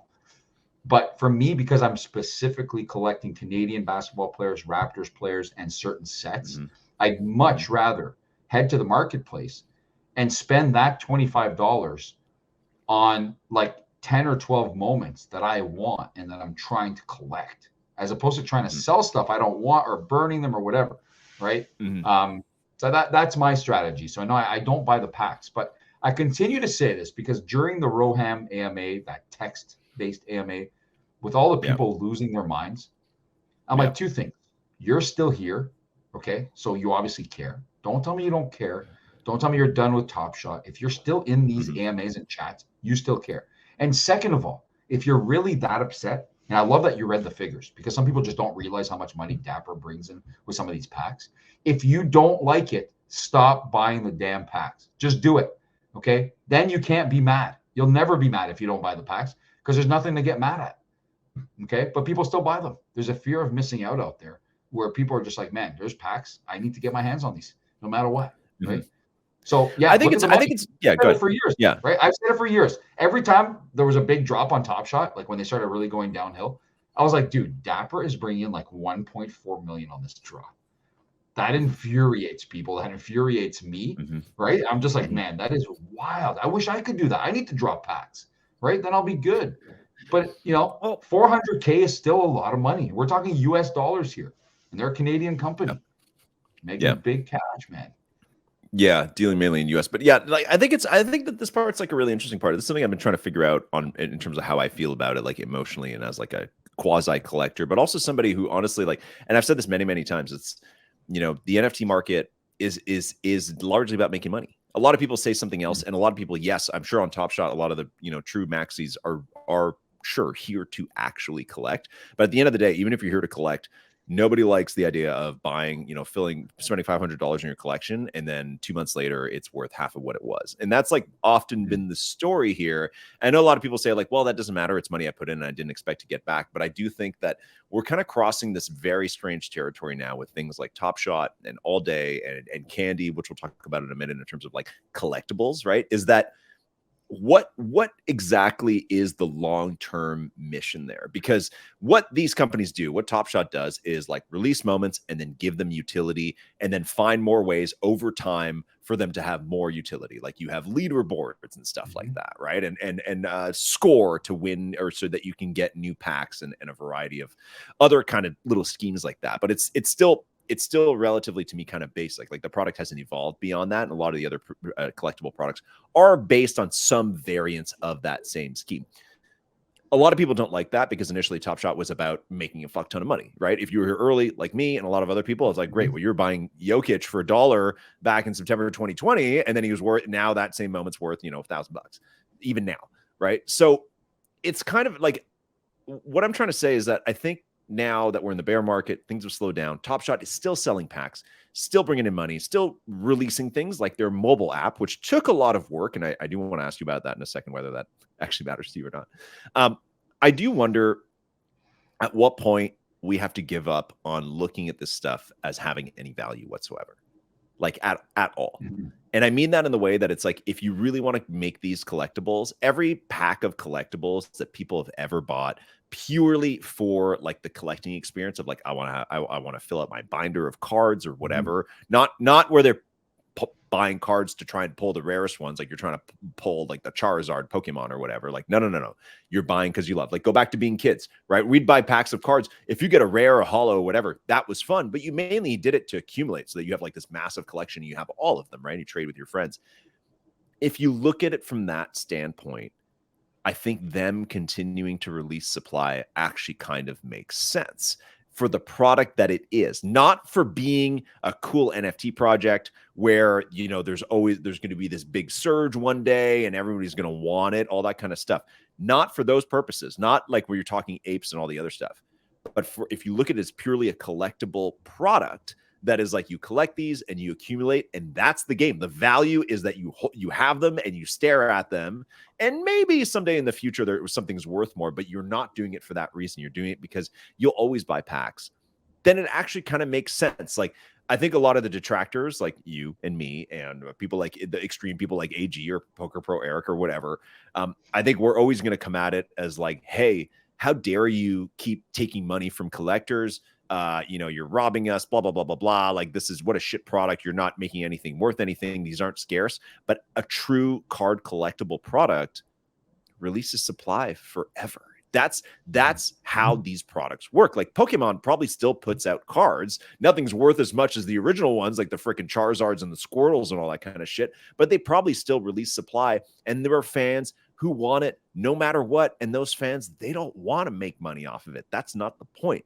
They just want the new supply because it's bright and shiny. And I think that's how they sell at these packs. I think they've kind of whittled down the audience to people that it's like, yeah, I'll buy some more. I like it. And that's fucking simple. There's no like, does it make money? Whatever. Like, no. They and you see this often, Phil. We see people tweet about this. You've probably seen Jurassic Pack or even in First Mint Discord. People are like, I've been saving up and I finally bought the Grail moment I wanted. LaMelo debut. You know what I mean? Like, people say that, like they just want to have it. So I actually think it's like both a negative and a positive, where it's like, well, more and more you have things like Top Shot that are detaching from what makes NFTs really special, which is the fact that it's like this super intense, crazy ass market of like funny culture, cartoons and all that kind of shit. Like, Top Shot is detaching from that, but also kind of staking its claim as being like, hey, well, this is just a collectible. We're going to keep putting product out. Every year, we're going to decide what product is out there. We're going to add a little bit of utility that gives you fun things like leaderboards and merch and experiences, going to games and stuff like that.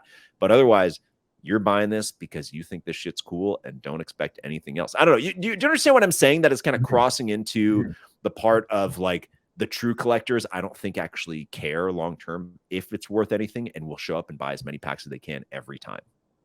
They do. And, another good comparison is like Panini sticker books still exist. Yes. They do. Yes. They do for baseball. Yes. They do for hockey. They do for basketball. And I see them at like Shoppers Drug Mart here in Canada. And I'm just like, who the hell buys these, man? Like, we used to buy these as kids. Like, is there anyone? I mean, they must be being bought by somebody because they're still in the stores 20, 25 years later from when we own them.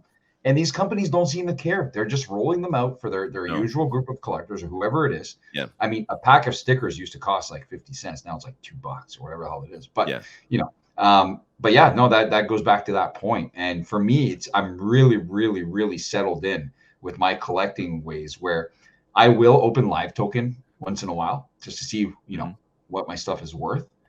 But I'll never care if it's in like the negative. I just don't, because when I collect now, I collect to keep, and it doesn't matter. It doesn't matter if it goes to zero. And that's what I'm saying. Yeah. Right.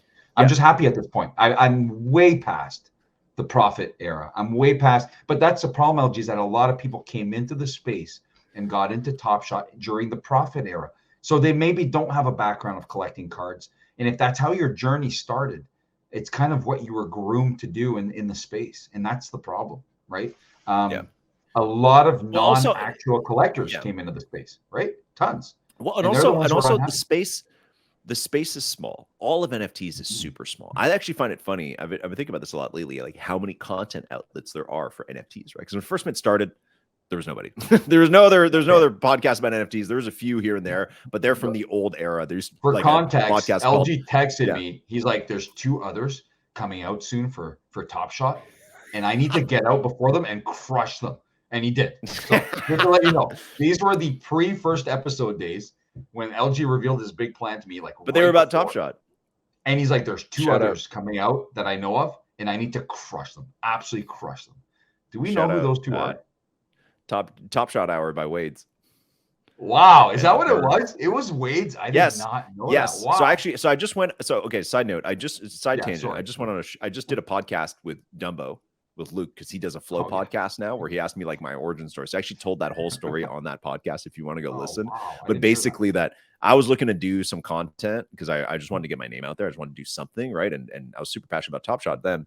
And it was like the end of 2020. And I messaged Usman, who's community manager for Top Shot at the time. And I was like, Usman, you know what? Like I tried doing a fantasy game and all this shit. Like, I think I'm going to land on, I think I'm just going to do a podcast. And he's like, you should talk to Wade's about doing a podcast, because I heard he's doing one. And I messaged Wade's and I was like, Wade's, I heard you're doing a show. Maybe we could team up or something like that. Like, just let me know what the deal is. Goes to me, never responded. And then like a couple, like a week later, I was like, okay, I got to do this now. And I went out and put out, I went and got a microphone one night, ran at Best Buy, made the show, put it out the next morning. I put out there like, Usman, here it is. And at the same time, Wade's put out his show, and so did another one called The Burn, which also it didn't last that long. But and Roham tweeted about all 3 of them. There's a tweet from Roham where you go back. He's like, three podcasts about Top Shot. Oh my God, what a delight! And this is like January 6th or something like that, 2021. So anyways, what I'm saying, what I said, LG said he would crush them, and LG crushed them both out of this universe. So Top Shot Hour has turned into a Discord called Squanchland that I'm in. So I'd say that they're still crushing. Is that what it is? That turned into Yes, Squanchland, which is, I don't know, Squanchland has a mixed reputation in the space of, some people call it an alpha group, some people call it a pump and dump group. I call it a really nice group of people. There's a lot of big names in there, like Corporate Trash, it's Swicky, Usman's in there, a lot of different people in there. So anyways, shout out Squanchland, but that's what Top Shot Hour turned into, was kind of like a little group. I did not know that. Of friendly people who little history lesson. Share some tips and have a good time every day. Anyways, going back, what I was saying is that I find it funny. I don't think the NFT market is that big, right? Because we're talking like $10 to $15 million traded every day, which is big. Don't get me wrong. It's crazy that there's that much liquidity in the NFT market, but the total cap on it is like $10 to $15 billion, which, like I said a couple weeks ago, is only like 1% of the total crypto market cap. It's obviously the most interesting part of crypto, because we're all here and it's something that's, DeFi is super boring and complex, whereas like, NBA videos and pictures of apes is super fun. What I was saying is that what is popular in the main NFT space is like basically whatever's on the front page of OpenSea, like whatever the latest, like, ooh, like that is such a cool, like generative art project. Ooh la la, they're doing something so fancy, which is how art works. It's like whatever the tastemakers are like, ooh, that's good. Yes, let's get it. You know what I mean? So that's popular. And then also like apes, which is literally 80% of NFT volume, like every day, is something that Yuga owns, because they also have punks now, because they bought CryptoPunks last year. So at the end of the day, it's like the sports part isn't cool, which is kind of funny, because generally, like, sports, like the jocks and stuff would be like the cool kids in high school. But in the NFT world, we're not. You know what I mean? Like, talk about Top Shot. Doesn't matter if Top Shot's doing 500K a week, if some of it's booming or whatever, or Sorare or DraftKings, that shit just isn't cool. And I think it's because not only are was the days of Top Shot booming is completely gone. That's not going to happen again. But also, it's a different product. Yes, if anything, I would say you could argue that things like Top Shot, like the collectible on-chain products that are like league-based, I would actually argue that that's almost more of an advanced product over the rest of the NFT market. The rest of the NFT market, you're trading trends. You're trading freaking dinosaurs and freaking checks and all this different fun, different weird new shit that's coming out. In the future, a lot of very day-to-day mainstream products will be on-chain, will be things that are traded as, not necessarily traded, but that are used as NFTs. Even go further, it doesn't have to be collectibles. It can be like bus tickets, your ticket to the Raptors game. All that stuff will be NFTs. If you truly believe in the space, all of that stuff will be NFTs. And I would actually say that the sports world is actually far ahead in terms of having a lot of this stuff be on-chain, but it doesn't mean that it's that sexy, right? So it's something like sports card collecting is not very sexy. Like, not a lot of people think that sports card collecting is that cool. Maybe a lot of people in our corner do. They came from that world. They really want to get a, PSA 10 freaking Luka rookie card or some shit like that. But that's not like, you're a super nerd if you like that kind of stuff. Top Shot, the other collections, they've taken that, made it NFTs. But at the end of the day, the way those businesses work is they keep releasing product and the community assigns the value of what they think is important, and it's often, and that's why bringing all the way that back to like, that's why I collect rookies. Because to me, I'm like, well, whatever. Like they're going to keep releasing stuff. Like, listen, next year it's Series 5. Everyone's gonna be like, you have to cut supply, and Top Shot's going to come out and say like, okay, here's what we did wrong in Series 4. Here's what we're going to do right in Series 5. We're going to regulate supply. And then 2 weeks later, they'll be like, anyways, here's 40,000 base moments, or whatever it is that they're going to do. Here's some other parallel style thing, buy some packs. It's going to be the same thing every year. And I think people have accepted that at this point. What I'm saying is that I don't think that that's a bad thing. We just cannot look at it as, hey, why isn't Top Shot booming like the latest apes drop? No, that's not apples to apples. It's not apples to oranges. It's literally like apples to freaking chairs, man. Like, it's a completely different thing. It's just the part where they're on they are NFTs and they're on chain that groups them together for now. But as more things in the world go on chain and become NFTs, they will grow further apart. Because I actually think that like sports collectible NFTs and normal collectible NFTs of like art and apes and all that kind of stuff, I actually think that they belong very, very, very far apart. Our world's just not big enough for them to be that far apart yet. Right. I agree. Yeah, that's right. Fucking rant. Really. We heard full sports stories. Now it's my turn to fucking talk for half an hour. I usually have something to say to respond to that, but I agree. I totally agree. And let's jump. Go ahead. No, I was just gonna say, I think it's I think a lot of the collectors that are still there, kind of like me and you, is just you're enjoying what you're collecting at this point. You will bitch here and there about what's going on and about things that lost value and all that. But we're man, when you think about it, we are 2 years now and a few months into this, right? Think about that. That's a long time ago now. This Top Shot boom was over 2 years ago. So if you've made it this far now, there's no way that your expectations are anywhere near what they used to be. I know some people still have resentment and they still come out of the woodwork just to complain sometimes. But man, I'm still having a great time. Like, I don't have time to always keep up like I used to. And I don't. Like, I just checked now. Like, there's a challenge for that spotlight set. I'm like, oh shit, I didn't even enter that or finish it yet. So I didn't even see it because I don't check every day anymore. Right. Yeah.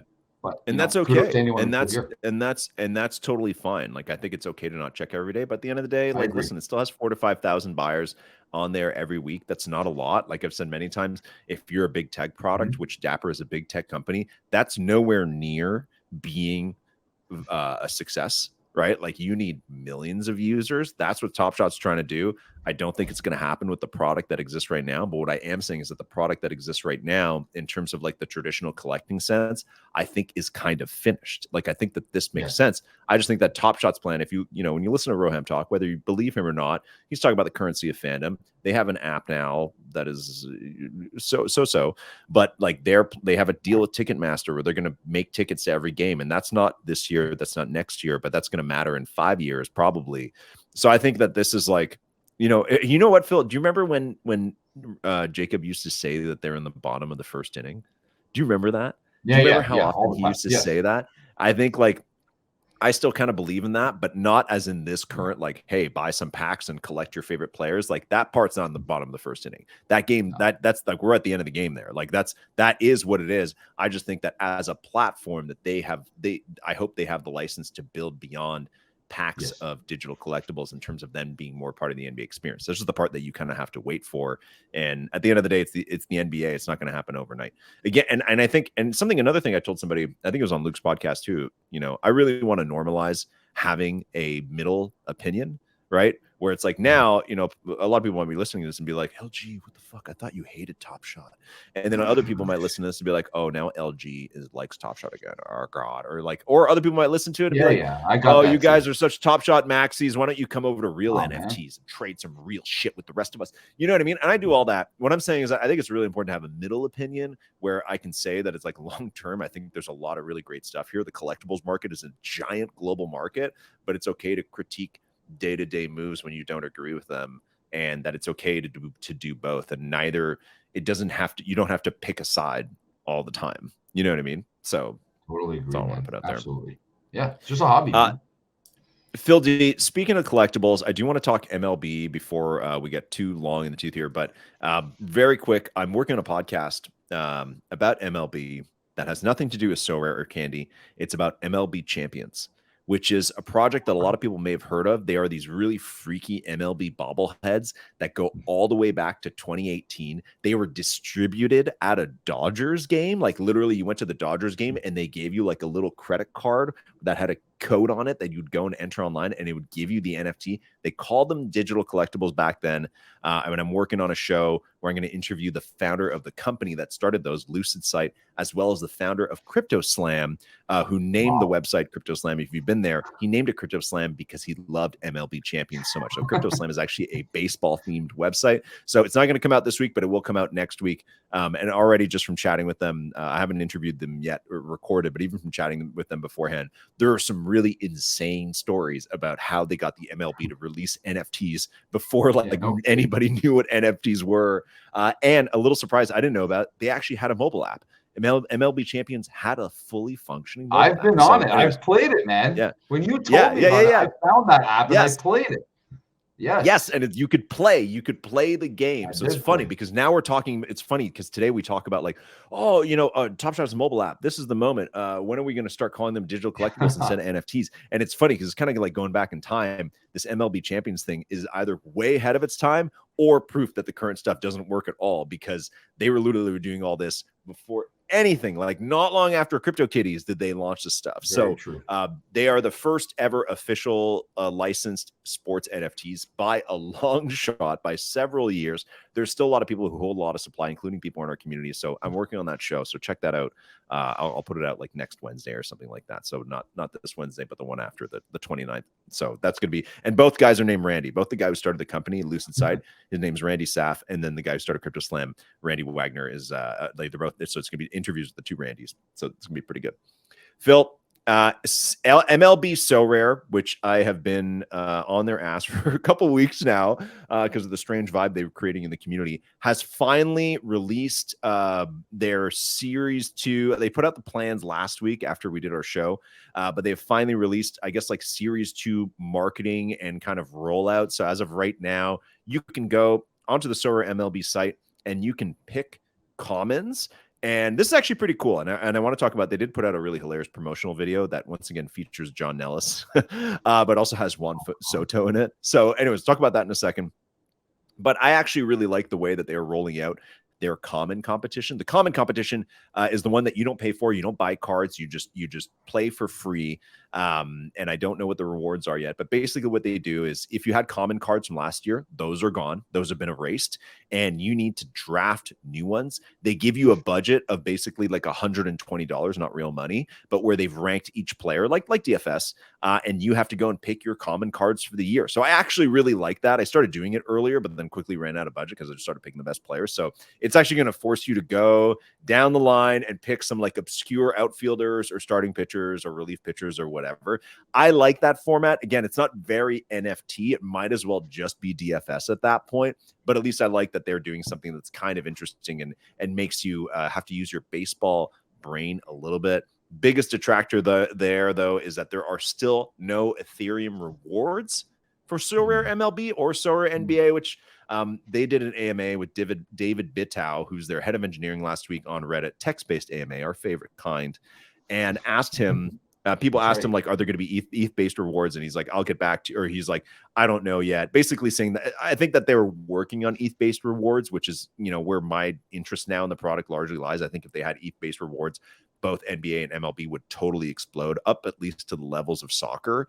But again, we don't know what the deal is there yet. So Phil, are you going to check that out or no? Is this enough for you to check it out? Or are you going to just kind of skip over it this season? Yeah, I'll check it out. I mean, to be honest, like I always start off every season on Sorare and get as far as I can. I actually started, I'm not even going to talk about accounts and stuff, but I'm actually filling out the NBA ones. I'm back into the commons now just because I'm not grinding the way I used to. And I kind of just go on instinct. I don't do any research. I just go on there. I've been doing really well with the defense one. I don't know why. I guess I get the concept. A lot of people don't.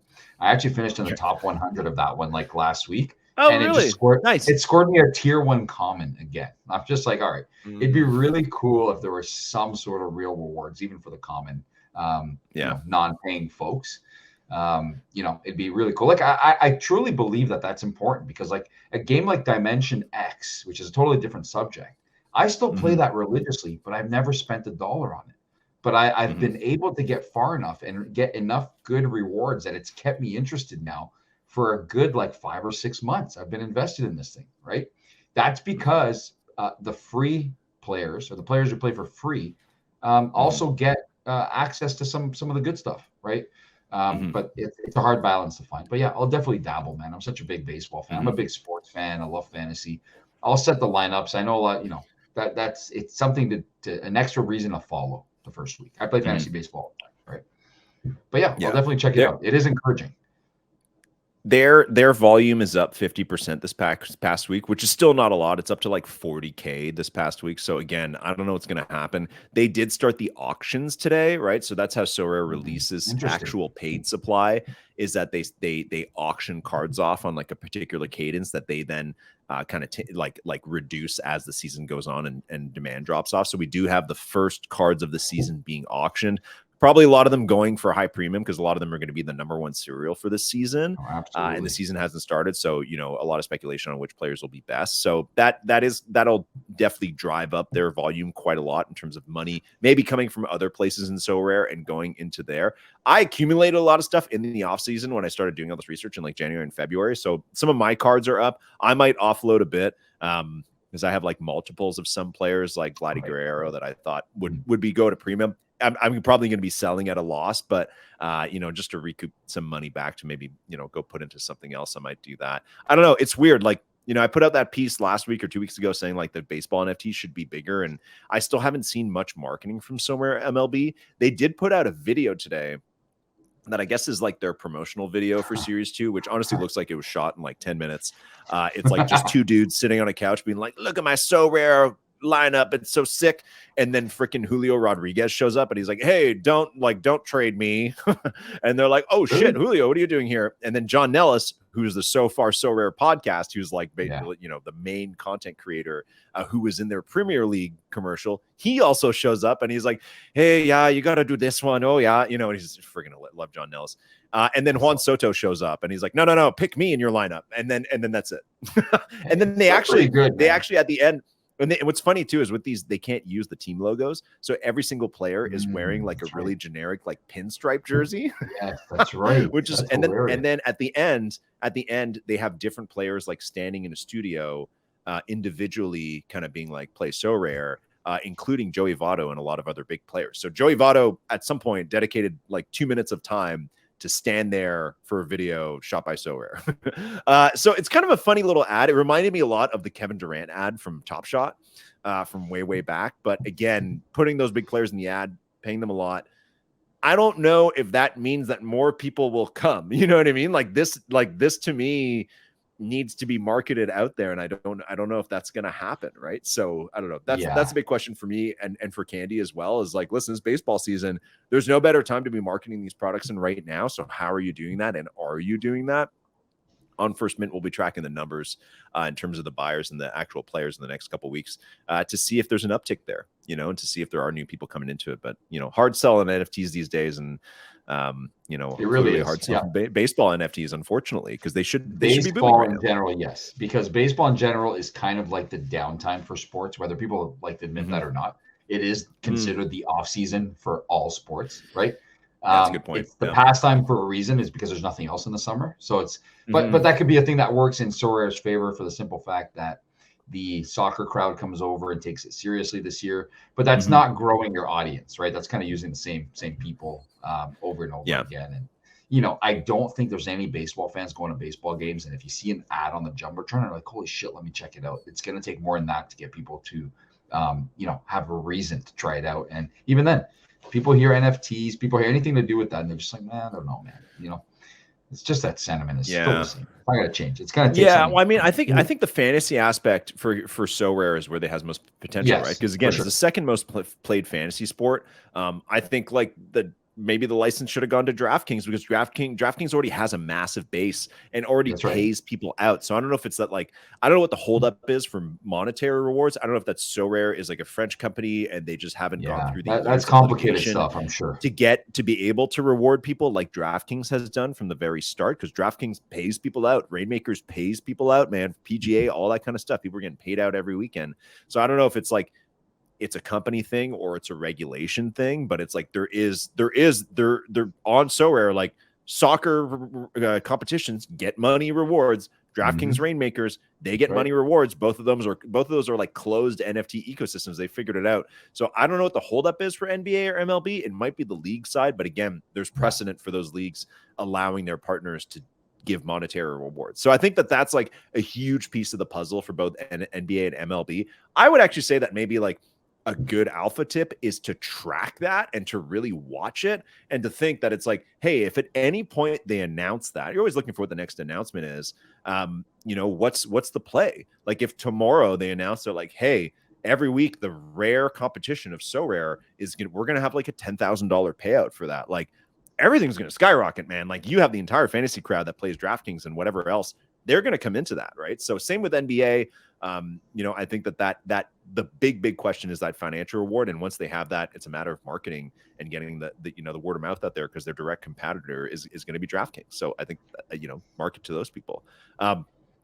In terms of marketing, Phil D, Candy did put out their plans last week about a lot of some of the stuff I like. They have kind of like different challenges through the season, which I know you like, especially as a collectible product, that it's like, okay, here's a monthly contest, you burn these many this month, blah, blah, blah. I think that's going to work well with their fan base.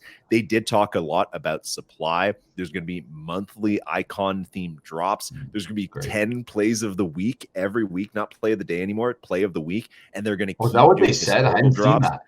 Oh. Yes, I read through it. So last year they did play of the day, which is something they would mint the next morning after it, like pick the best player, which was cool, $15 each, maybe a little steep to do the whole year, but really cool.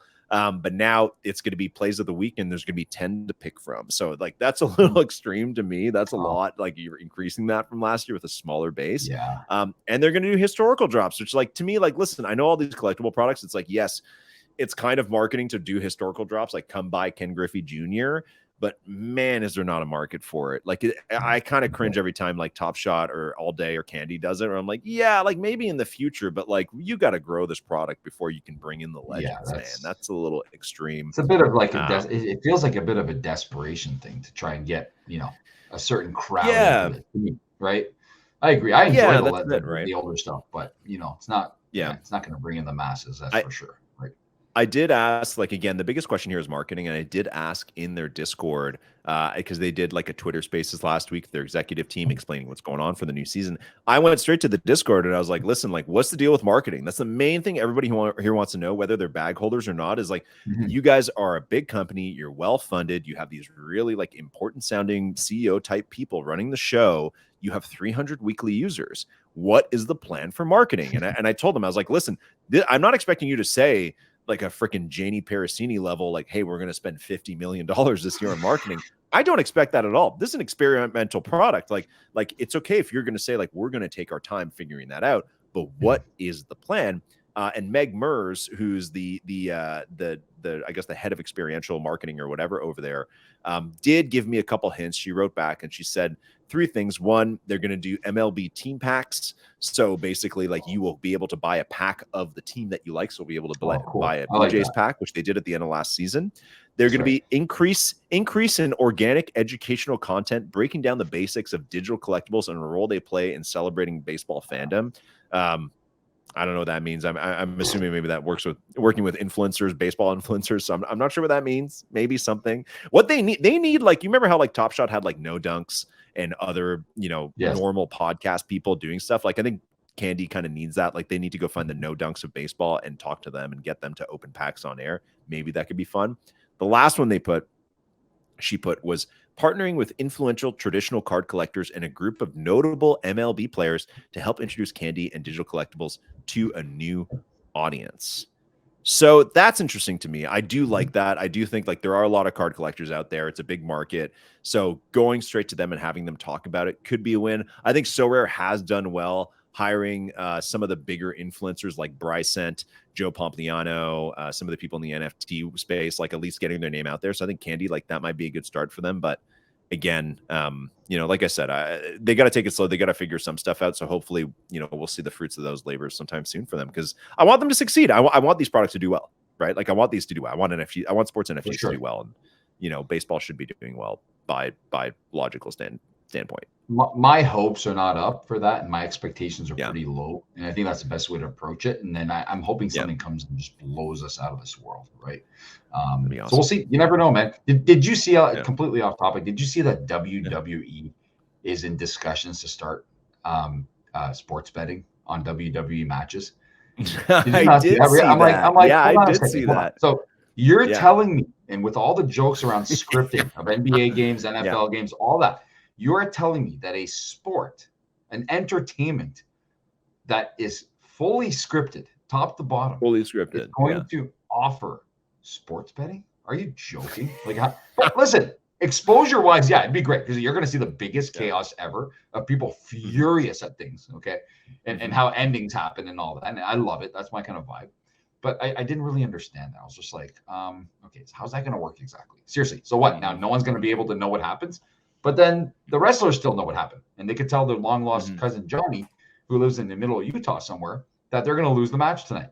And little John, he's going to go place his bet. I don't know. It's a mess. But, they're obviously feeling that they need to be part of that market, right? So I don't know. I don't see it happening. Dude, there's no way to regulate that. That's the most like ridiculous thing. Like, there's just no way you could ever regulate that when it's scripted. That's like people betting on the outcome of like TV shows and shit like that, man. Like, it's like, no, you can't bet on what's going to happen on The Last of Us. Like, it's, people wrote the script. They know what's going to happen. I think they did do that for like Game of Thrones, like who would die and shit like that. But even then, it's like, Uncle Jesse's going to break both his arms in a motorcycle accident. You can't bet on stuff like that. I know what you mean. Like, it's super random. Right? Good Full House reference there by the real Phil D. Man, that's good. Okay. Anyways, so thanks for that little tidbit, Phil. The last thing I want to talk about on today's show, because we're getting close to 2 hours now, which has been a very good conversation. The first hour being about nothing at all. Although it's not dark in your house yet. I do have to say, now that we have daylight savings, so you're not in darkess yet. No, days are getting longer, man. If we can finish these before it's dark, we'll be in a good place every week. The new hottest sentence in NFTs, the new tagline that we are going to use for a very long time. And we know in the NFT space, in the crypto space, how like one tweet or one Discord message becomes infamous, especially think in our community, like when the Top Shot economist said, make better trading decisions. And we still talk about that to this day. The newly minted phrase from last week from Poopy, the co-founder of Doodles, was to somebody who didn't like their latest Discord message about Doodles not being an NFT project and trying to grow beyond that, and somebody saying, hey, I'm going to sell my Doodles. Poopy responded, floor it and GTFO, which means get the fuck out, which was shared everywhere on Twitter and immediately tanked the floor price of Doodles, which recently moved to flow and was seen as like a really big move. Then moved to flow. Doodles also has the former CEO of Billboard, Julian, now running the show. Phil D, I know you don't have a Doodles, but if you had one, would you have floored it and gotten the fuck out or not? I am so glad I didn't spend that like $45 on those like pink shorts I was gonna buy when I went to Gaia Marketplace. All the clothes, because you can buy all the Doodles clothes now. My question though is, forget you asking me a question. I want to ask you a question. All right. The story is growing of your experience at the Doodles party at NFT NYC last year. Okay. The more we tell the story, more people know what happened. And just to make it really, really fast for those who don't know, LG was not forced, but left I think it was the Moonbirds party last year to attend the Doodles. I was at the Moon. Party. Yeah. I had two parties in one night. I had Moonbirds where there was David Blaine. And I was with King Dragon and Sam K from the First Mint. We're having a good time, but I was like, guys, I got to go to Doodles. And also it's too loud in here. So, I can't hear anybody talk. So I got to go to Doodles, hopped on the old New York subway and headed up back to Times Square to go to the Doodles party, meet up with you, Phil, and the rest of the gang. Me, who had stood in the rain like a monsoon for about an hour trying to get into that event. Okay. And again, very long story short, LG was irritated from the very start when the Doodles party charged like $20 or $25 per drink. Okay. When every single event we attended that week, and we're going to sound like assholes for saying this, but every single event we attended that week was complimentary drinks. It was, no matter who you were. Yeah, because you were a holder. That's right. Yeah, I will you were a holder. NFTs, even for giving free drinks for like 2 or 3 hours. Yes. Okay. Yes. Every single, like, for anybody who's not been, like, most NFT parties, especially from these bigger projects, especially back then when the floor price of every NFT is like 30 grand, usually, holding the NFT would get you a ticket plus and a +1 to the party, like Apes. Phil, we went to Ape Fest, right? Went to the first night of Ape Fest, as many drinks as you want, as much food as you want, food carts, all this different shit, all free on the rooftop to watch friggin' Questlove do nothing. But anyways, like most of the times, like you hold this big asset and they're like, one of the utilities is that you're going to get to go to a cool party, which is ridiculous as a long-term utility, but short-term is cool. Doodles charging like $19 for a tall can of beer. Like, how cheap can you fucking be? Especially after a $50 million raise and being the project that's done the 8th most volume. So you've made another like $50 million just from secondary sales and fees. To the audacity to charge people $14 for a fucking tall boy beer of like a couple hundred people for that. Absolutely ridiculous. So when I got there, I was immediately pissed off. But this is even before we had to just sit there and wait with no guidance as to what was happening. Okay. They promoted that entire event as like, it's going to be like a mingle party and chain smokers are going to come out and give you guys a private performance. That was the rumor that chain smokers were coming out. We knew it was them. And they advertised it as like starts at 10. So we're like, okay, you know what? We have a lot of places to be tonight. A lot of friends we want to see, a lot of places we want to be. We can't stay here for like 5 or 6 hours. So LG was already irritated. We were at the very front of the stage. I'm a pretty big Chainsmokers fan. I love their music. I was like, man, this is going to be dope. I will be in the front row and see these guys right in front of me. So the curtains open or the lights go off, and everybody take your seats, or here we go. Everyone's like, woo, we're screaming. Or crowd, we were trying to get the crowd going, like, woo, to every little thing. The curtain would open a little bit, be like, woo, and the whole crowd would be like, wow. Was it just you? Was it just you that was like that? Actually, Ash Carter was also all over that. Okay.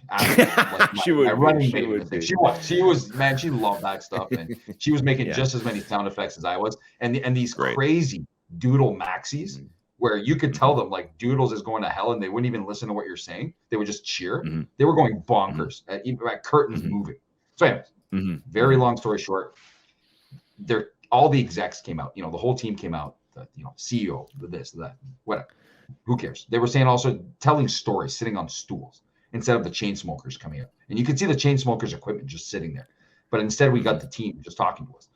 And LG was getting more and more irritated to the point where it got to the Q&A finally.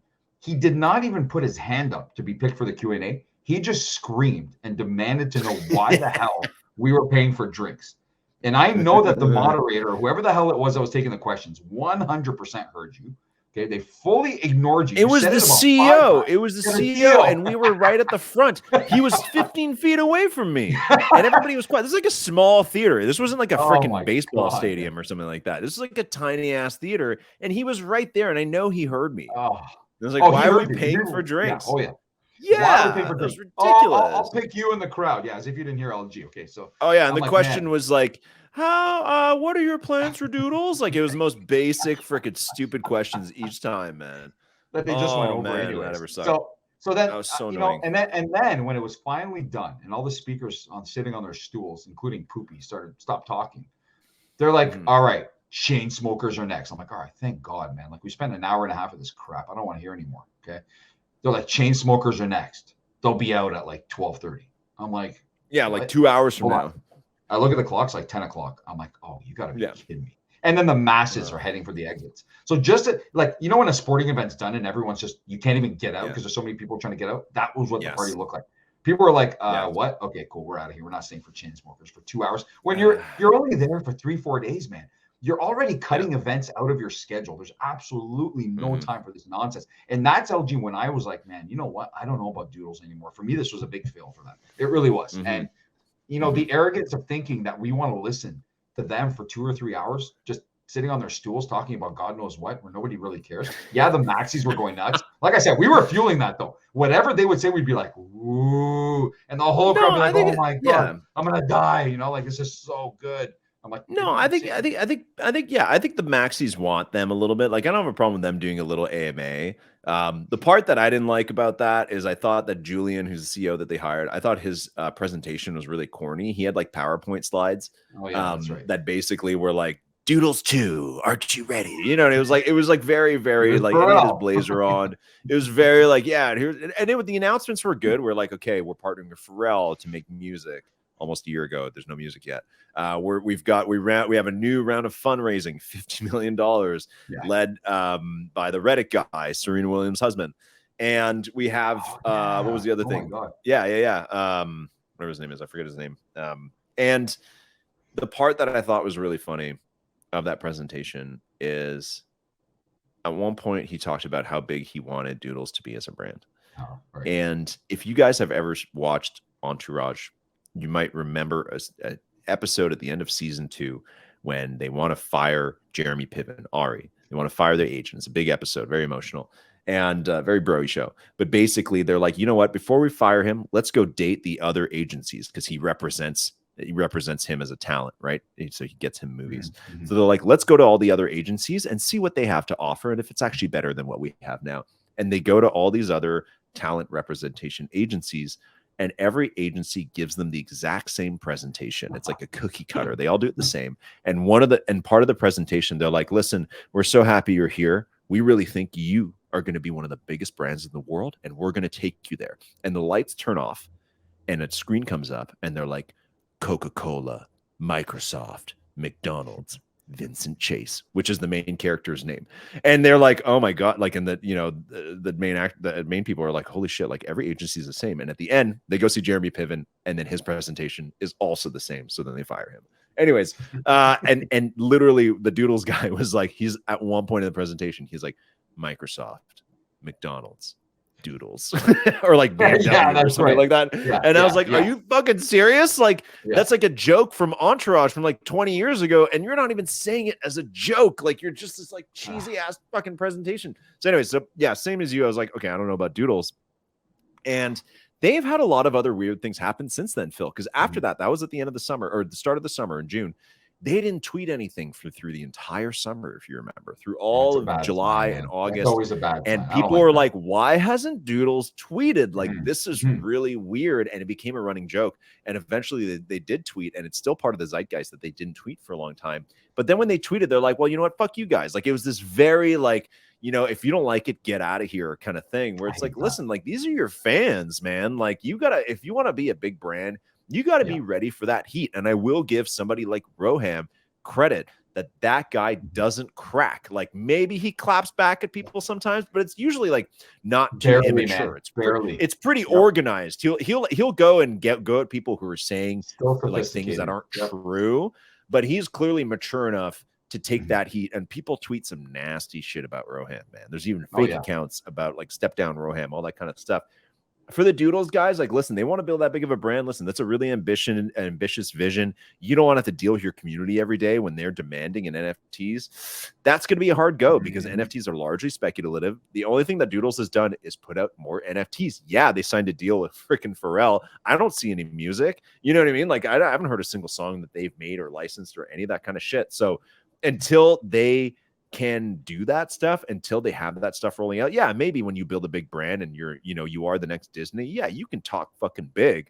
But if your plan is to do that, but you haven't done it yet, shut your mouth, man, and do what your community wants. Honestly, that's one of the most ridiculous things. That was back to my point, though. What if he had said that on that stage that day to someone asking a question of the nature that was put on Twitter? If he had responded in that fashion, what would happen on the spot? I'm sure some people like that. They would have clapped. I think those people would have clapped. I do. Like, yeah, listen, tell them, like, yeah, listen. I think there's definitely, like, there's always going to, in every NFT project, there are some hardcore people, right? That no matter what happens, no matter what's said, they'll always defend it. They usually have giant ass bags, and whether they do or don't. And it's not to say that you can't be moderately successful with something like that. And there are examples of really brash people in the world now who are at the top of the food chain and are assholes, like Elon Musk, who like literally is super unhinged sometimes. But that guy's built like 4 companies and is the richest person ever. So yeah, like, it doesn't make it right for him to be an asshole, but he like, you can't argue with that. His process has worked to get him there. Doodles hasn't done anything. They have a ton of money. They haven't built anything yet. Nothing exists until you go out and build that shit. You can't say that. You can't talk like that. That's like the Pat Beverly of NFTs. You know what I mean? That's like, talk shit, but it's like, dude, you haven't done anything. Pat Bev, you haven't done shit. Like, that's like literally, Pat Bev taking his shirt off and crying after they won the play-in game when he was on the Timberwolves. It's like, that's pathetic. It's like, you haven't done anything. Until you do, like, you're not Draymond. Draymond's won, right? So I don't know. I think that also increases the expectations and the pressure on Doodles to have that kind of rhetoric out there. So I don't know, man. I'm really not impressed. There's also another founder in the space who has had a similar message lately, Phil D. If you remember Pixel Vault that we did a Spaces about last year, which I still hold some pieces from. Pixel Vault, which has a big ecosystem, actually wearing their shirt from their Meta Hero universe, no longer called that right now. Their founder, G-Funk, who has also been under a lot of heat, who people found out bought himself like a pretty big house during the bear market, probably using money from the company. They raised $100 million. For the last 2 weeks, has been on an absolute Twitter tirade. That's very much the same message. It'd be like, listen to all the haters out there, fuck you, and just watch what we're going to build. And it's like, you still haven't built anything. You haven't made anything. You can't say F you to the haters when you haven't done anything yet. You can only say it after. And even then, don't say it. Just don't say it. Just go do it. Just go do it and do it well. I don't know. It just drives me totally crazy, that kind of stuff. And, NFTs are so small that it feels like a little high school sometimes. And that's the kind of stuff that people will not forget. No, you're right. But it's tough, man. Not everybody reacts the same. It's just like anything else. Not everybody reacts the same to criticism, pressure, and all that, right? Like you said, Roham's a great example. I think, man, he showed up for that AMA. Yeah, it was kind of a coward thing to do a text-based one. That's what the sentiment of the community, right? But what did you want to do? Did you want to throw rocks at him? Is that what you really wanted to do? Did you want to just lynch him publicly so he'd be on camera and all that, and you can destroy him? Yeah, no, that's your agenda. I think it was the right move at the end of the day. And he tackled all those questions head on. He could have done the same thing and just been like, go F yourself. If you don't like it, just leave. That's my mentality all the time. Like, what are you still doing? No, but that's not how you build a sustainable business, Ben. That's why they didn't come out from that AMA. They didn't come out any worse than they were before with Roham. Yeah. No matter what, it could have gone one of two ways, right? He could have just burned it all down and said, you know what, screw off everyone, sell all your shit if you don't like it. And then everyone would have. A lot of people would have, right? They're like, all right, if you feel that way, we're gone. But the ones who are on the fence were like, all right, you know what? He answered everything. We still have a bit of faith in him because of that, and he did address the community, which is what people wanted. So I'll give him kudos there, man, for sure. Yeah, exactly. I do. I don't think it should have been text-based, but I know what you're saying. Like, I think we still want to hear from him. I don't like people having a lot of time to formulate their answers. I think you want to hear, sure. I think someone's voice tone and how long it takes them to answer something also gives a lot more meaning to those answers. So when do you think the next time is we're going to hear from Roham? Do we have a date? Did we put bets on a date for the next Roham AMA? I say before the start of next season, NBA, something like that. I don't Midsummer, think we'll midsummer. Yeah. Price NBA Top Shot prices will tank in the off season, but right before all day he'll takes keep off, tweeting until then, like his ICMA. usual, just most random tweets ever. He literally has the most random tweets of anyone on Twitter. They're just like all over the place. But yeah, no, officially, I mean, unless they decided that thing was so wildly popular in terms of how much controversy it created that they'll do one every couple months, which I wish, right? Like I want to see that. I want to see different communities having access to him and asking him questions. But yeah, no, I think it'll be a while till we hear from the guy. I don't think so. There's nothing to say right now, unless there's another scandal that happens. I'm just looking at his tweets to point out that he did retweet Poopy, and Poopy did Poopy, the Doodles guy.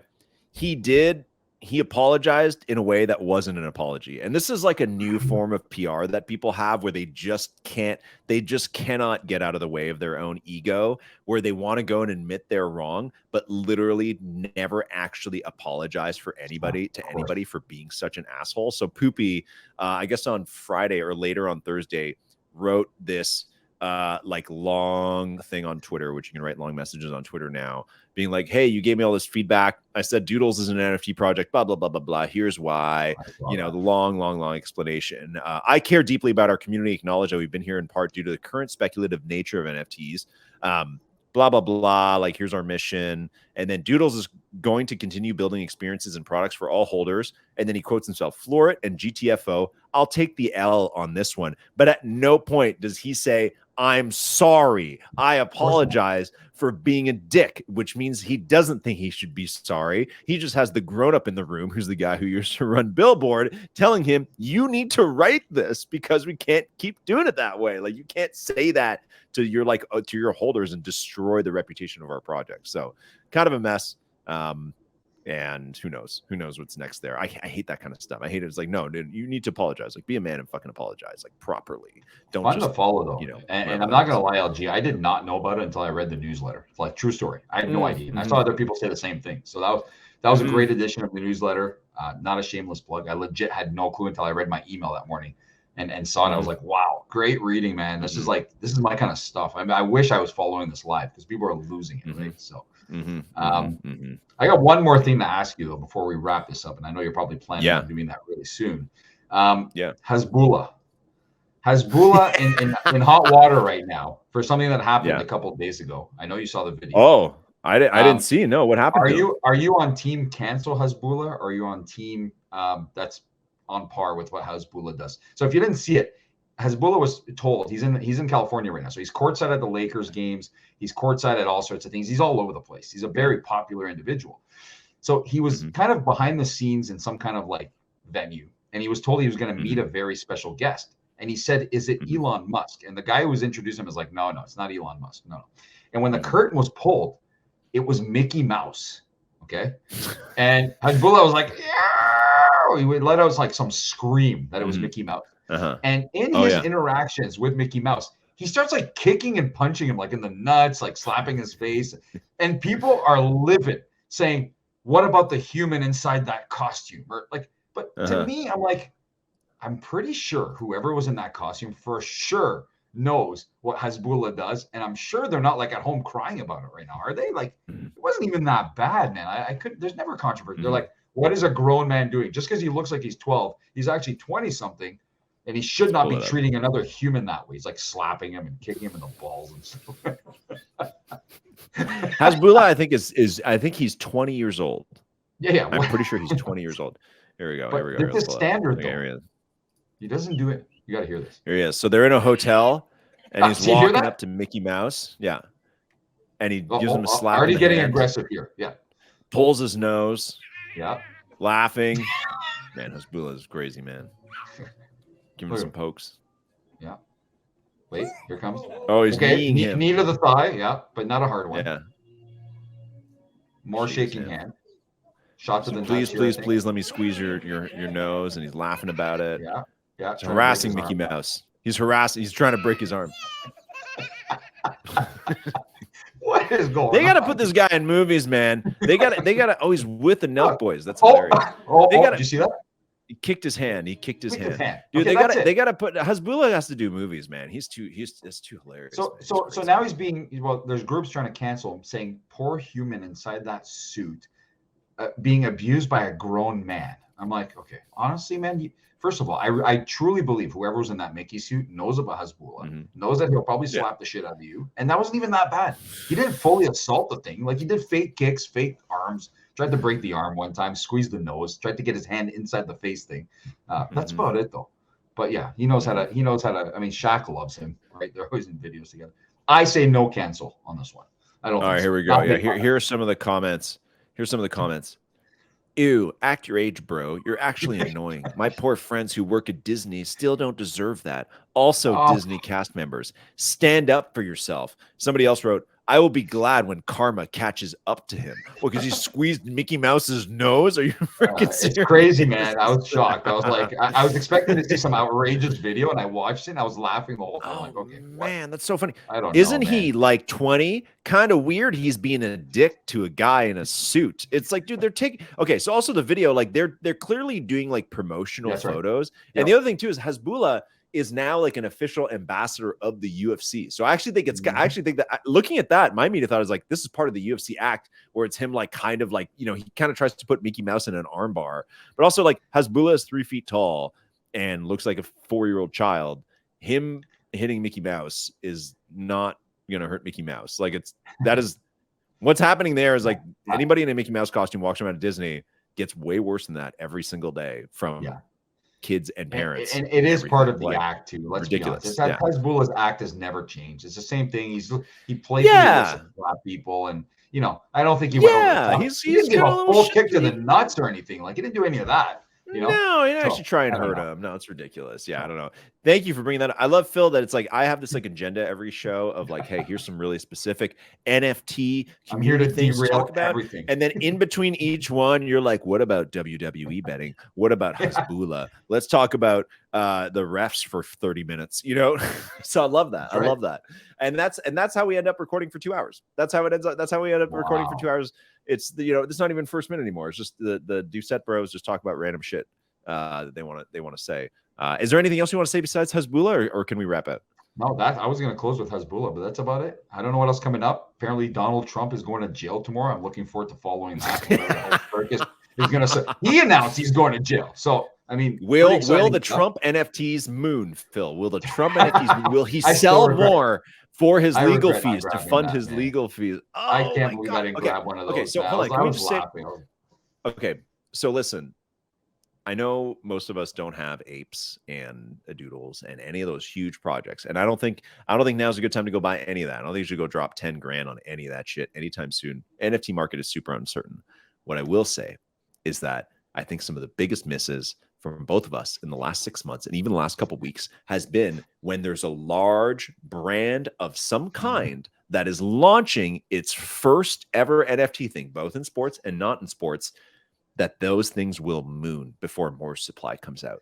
Trump NFTs, they were $100 each. They peaked at like $800 each. Some were super rare, worth more than that. Totally would have been worth buying one or two. Everybody had the chance to do it. Starbucks, even though we weren't able to buy them in Canada, I tried. You could buy, they finally did their first actual NFT drop. Every other thing was like a badge reward you could earn, up like 300% or something like that since they dropped them. Phil, DraftKings, Rainmakers, PGA, they sold their packs for $200. We laughed on the podcast. We said that's a lot for golf NFTs. They are currently worth $600 per pack. Like, this is the lesson. So Phil, this is our job going forward, is whenever there is the launch of some major brand, whether the brand is a thing like Trump or it's a PGA or freaking Starbucks or whatever, so long as it's not Porsche, which they sold their NFTs for like $3,000 each, which was ridiculous, but also still went above mint price.